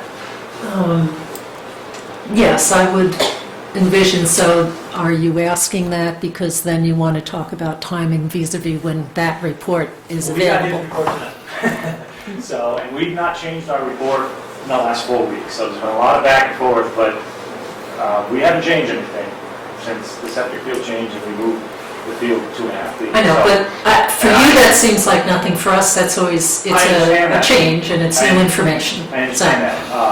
So I can't even do a schedule until I kind of have unless his report is not part of the record, which is, I'm fine with whatever it needs to be. But if it's going to be part of the record, I can't formulate my response until he gives me his final report. Okay, so back to you. Well, as you know, We were close. aiming for, for next... We push back as new information comes in. We've changed our analyses and our figures and so on. We can have something within the next few days. Okay, so if we set something like It's mostly written, but middle or end of next week, so if it came in by next Friday, let's say that, just to be conservative, then how would you want to, what were you thinking from that?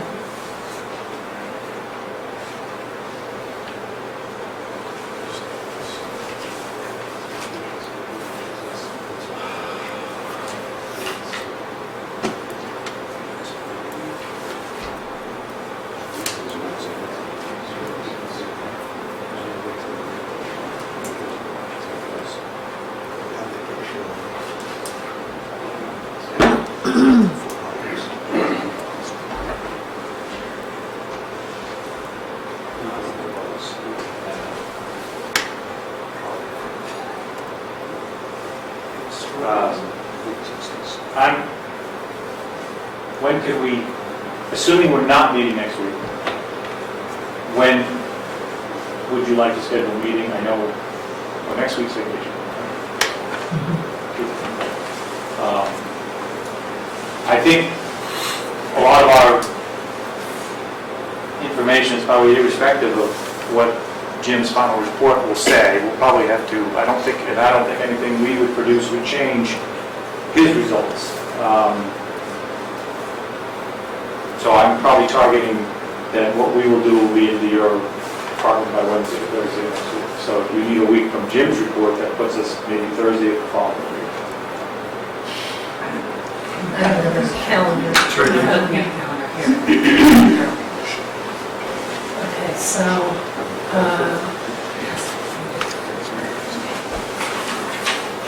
okay, so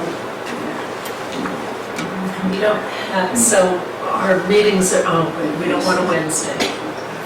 Almost forgot. So the 25th of February, Thursday, do we have any? Oh, okay. Wait, so which day did you say, 23rd? I'm available on Monday, the 22nd, or Tuesday, the 23rd. I have no idea. I don't have the family calendar in front of me, so I have no clue. Okay, so could that be, we'll do a little survey and aim for, oh, hold on, Pat has, 22nd is better because of other meetings in town? What if we don't need to have it taped? Does that affect the schedule you're mentioning, Pat? No. Oh, okay.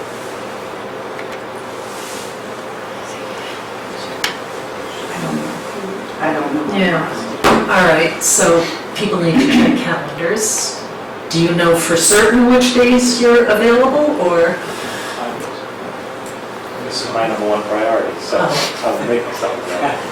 Okay, all right, let's just saw a couple of hands just to see if there's a particular something that we. I'm just trying to clarify what kind of timeline are we looking at? Are we looking at just, okay, the next meeting date, and so we have a new deadline for ZBA to propose? I'm just thinking if... Yeah, there would have to be a new date for ZBA, right, so now we need to include when can ZBA meet so that they can hear the results of our next meeting will be finalizing. I think we'll have to extend Presumably. that. Alan is out of town that week anyhow, so I will be extending them to the first week in March. So if we shoot for Tuesday or Thursday of the week after next. Just how things have gone, I'm not even sure if you guys are, I'm not sure what we're gaining. If Dr. Brenner's report's out the 19th, then it goes typically, Beta has a chance to look, I'm sure, well, Mr. Stevens is going to do his response, then Beta needs to have time to do their response and provide information to the Right, board. I guess we're already looking at not enough That's already the time end of the for first that. week of March. And then I see the second week of March is maybe the first chance that the board might have, but I don't know, I guess it's that, where do we draw the line on this back and forth? But, Well, all right, so if the report's out by the 19th, and whatever you want to, whatever your response is to that, we'd like to have a week before, so that would put us at the 26th, which is a Friday, so then that goes into March. To have a week. Well, we'll have our You give response. to us. I need to speak to Mr. Vernon. I'm assuming his report is going to be more of an in-depth of what he's already presented. Yeah, you've seen 3 of my 5 figures. They're going to be appendices with all the ifs and backups and tables and so on. But the ideas won't change. I mean, I learned one thing new of significance tonight, and I've got to decide whether I'm going to go back to that part of the report and change it. I don't expect any conceptual changes. There's just going to be a lot more backup and a lot of detail. Well, maybe to be safe, we could go to the first week in March, the Tuesday. That's first. Yeah. And that would mean that you would have information to us by the 22nd? We might have our, He goes on vacation. 2 weeks. which is why I think, because So I'd like to have the ZBA So there's not necessarily a response. we could do the Tuesday. Well, What's their the Tuesday? Is that action resulting March from 1st? So maybe March 1st. the information. Our information will be complete by next week. Okay. anything specific that Mr. Vernon has in his report that he wants from us, we'll provide it, but any modifications we make will be complete by Tuesday or Wednesday next week, because they're minor. All right, so then the first week in March, the potential, were you saying there's some sort of limit over here? Why do you need to wait till March? I don't want us to be, whatever they're giving us, I want to give us some time, and the peer reviewers and the health agent time. No, but I don't if wanna- they're giving us their stuff next week, then we have a week. Oh, I see. Full week of Oh. February. Can we do something on Monday or Tuesday? I guess possibly, yes, Connor. A little slightly different one. Is there going to be any bounds on what new information can be submitted to frankly anybody? Just because, what if somebody comes along and says, okay, we're going to put some nitrogen treatment in the septic system. Here's our new plan. That scares me, because then it's like, well, how am I supposed to consider that with me? So to me, if you're going to extend, you should really bound what is going to be coming to you. Or condition. If it was that major, that's a new plan submittal, and the clock starts ticking again. I feel like If it's something significant. I agree, but I think that has to go both ways. It has to go both ways. If next Friday is our deadline for information, now there may be some response needed from a peer review to my information, or from my guys to Mr. Vernon, Dr. Vernon's information. But I think this should go both ways, that maybe Friday is our cutoff point for new topics, new plans, new information, new analysis, new studies from me, from anybody. Okay, all right, I can see that. Because I'm working with what I'm working with now, and I hope to reconcile it. but- And I don't see the last week in March working, because it's not enough time in February. That's why I think March, it has to be the... Okay, so what are the limitations on March for folks? Excuse me, Somebody's Joe, sleeping? could I Oh, ask if you can go. someone done with me? You won't have the full Sherborn experience unless you're here till after midnight. But yes, you may, and thank you very much. Sorry to interrupt. Am I allowed, as long as it's in, Dr. Vernon, am I allowed to present a question to him as long as it's presented to everyone else prior to his report? Just so if we're... Okay, I think send it to us and let's send it to him, because that's how we've been trying to handle. So, yeah, And I can't just copy him and you at the same time? sure, do that. And then, if you have any questions about the question, Jim, of course. But I'll try to keep up with reading them. I But work for you, so if you Yeah. ask me to respond to something, I will, but if you don't, yeah, don't jump comment on. immediately. I'll take a I'm just look, trying and to- maybe it's something the board can answer without. Well, it has to do with some of the well waiver requirements and his opinion on those, so we can get those out. Oh, no, he's not going to give any opinion on waiver. That's, he already stated that's not No, I meant on what like, it's for. For a distance between wells, whether 50, 60, 70, 80, 100 feet, what is it, his opinion or his advice to the board on is that relevant or is not relevant, because I think if he's working for you in that capacity, his expertise should be tapped for. That's all. He's keeping around some of the He's not, Well, although I working was- in that capacity. No. He listed the items that he's to deliver, and that's the capacity. And that's, so. Steve, a whole bunch of questions about that for the well testing, but, all right, so I still heard something over here about a vacation or something that we're working on. Second 2 weeks, so the first week is a potential. The only day that week that I'm available is the first, and then I'm out of the country for 2 weeks. Oh, okay. So it's not the same day. You are The meeting and the... So Tuesday, the first. Okay. So March the 1st is the only day.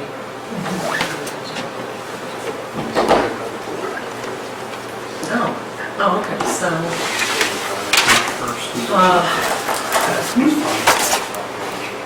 right. Right now, March 1st is something to research, unclear, and then we have the issue of, that's a big gap after. But I think it's not, I just don't think it's feasible. It would turn into yet another instance for us of, and for our reviewers, our support team, because it's not really just us, we're relying on all of our technical support folks to feed information to us, and we need to give them time. All right, so if it's not March 1st, then we'll have to, okay, so let's all see what we can work out for March 1st.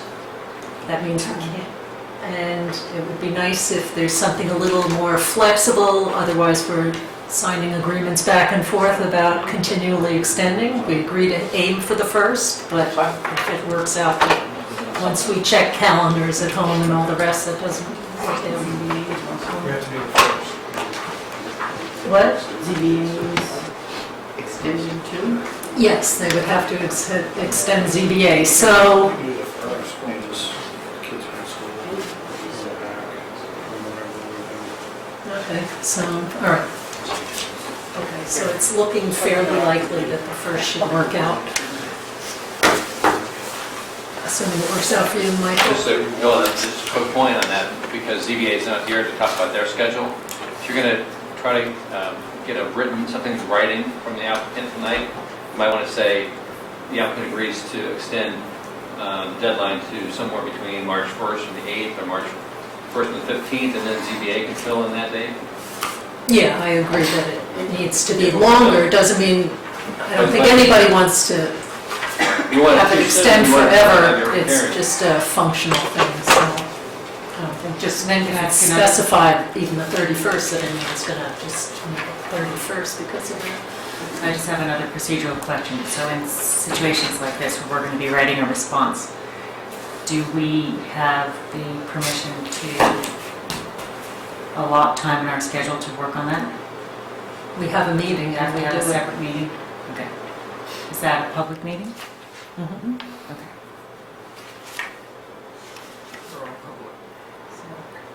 Okay.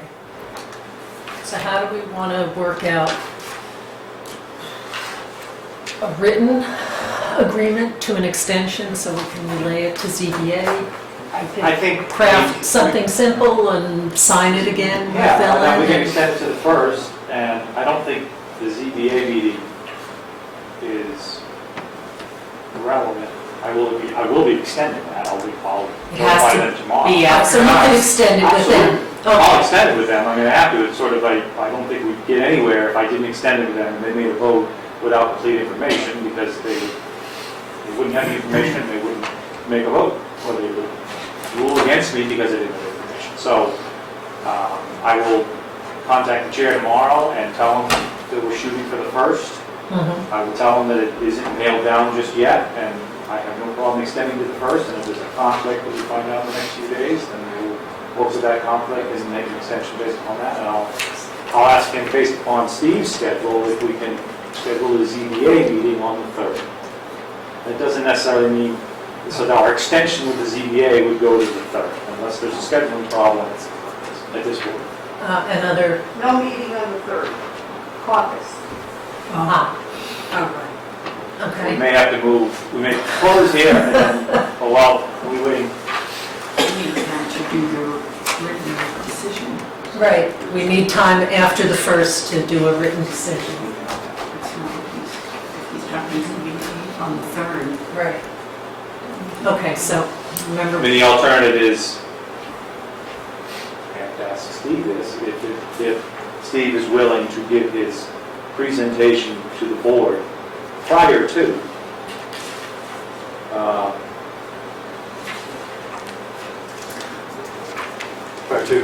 like, You mean to the Steve can ZBA? give his presentation to the ZBA, because we're losing Steve after the 3rd, if we can't have a meeting on the 3rd, then we're really getting pushed out, because Steve's gone for 2 weeks. If the ZBA cares to use their meeting Thursday night for this, just to question Steve, and Yeah. extend the agreement. but- Okay. Think of the 18th? No, this is 2 days from now. This Thursday. No, wait a minute, the 18th, I'm sorry, yes. Yeah. We extend to the... No, that would actually, But at least they give... nothing says that the ZBA needs to get the information on the night that everything's due. Right, but we were going to cancel that meeting based upon not resolving this meeting, but we probably would ask the ZBA if they'd like to keep it to hear your presentation or to hear the discussion. I think that would be good. So, okay. All right, so maybe we can use the form we used last time. If, so, we take another break. Do we need to take a break while you go? Oh, yeah, because you have to take the minutes, so. Yeah, I was going to say. All right, so we're we're just going to write something. Can we, before this meeting is adjourned, can we schedule our work meeting? Yeah, we can look at that. And Is the Title V thing separate from this? no, it's for everything. Title V, local septic, and then water supply. Separate deadlines. I didn't know if you have one deadline based on ZBA. So you agree that it's for the whole kit and caboodle of what's before us? Okay. Yes. Is it Jim? Was he scheduled to present to the ZBA on Thursday as well? Possibly. So I need to talk to the ZBA about that. Because it would be good. Yeah, to have them both, I think. So.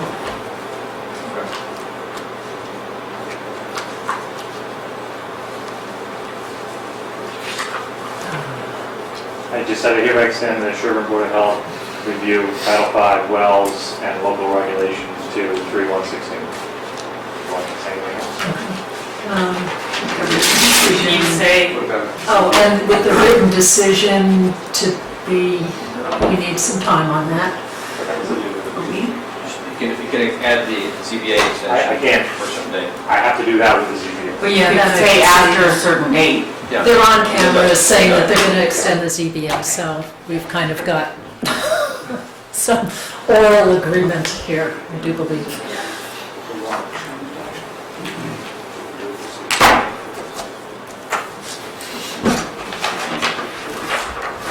Looks like it's a written decision by March 4th, which is the Friday of that week.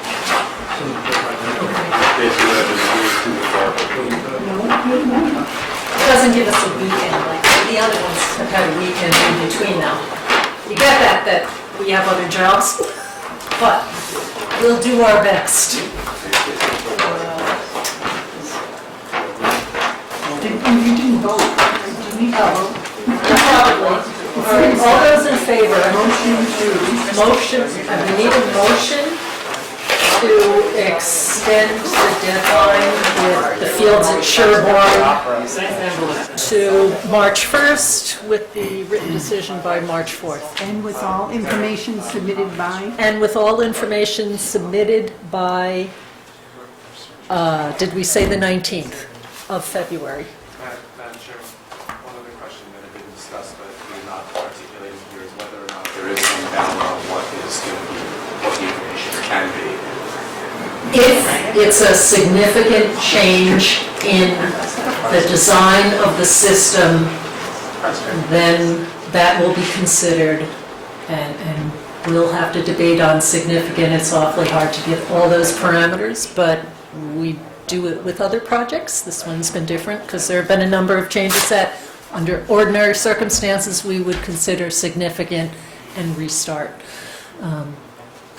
So significant changes. Tweaks like we've seen, the shifting of the field just a little bit, fine, but more major design changes, and just like the difference between the first plan and the December plan. So, okay. But in the same, I would hopefully respectfully ask that we don't come to a meeting on the first and there's a whole new report from somebody else that's sort of not in line with the discussions we're having. In terms of a town-sponsored one, I can never predict what someone may come and what information they may have. They were out shooting, what's the Beverly Hillbillies, shooting at something, and now came the crude, so who knows what will happen. Okay. There's a motion, was it seconded? I'll second it. All those in favor? Aye. Aye. And against? And abstain.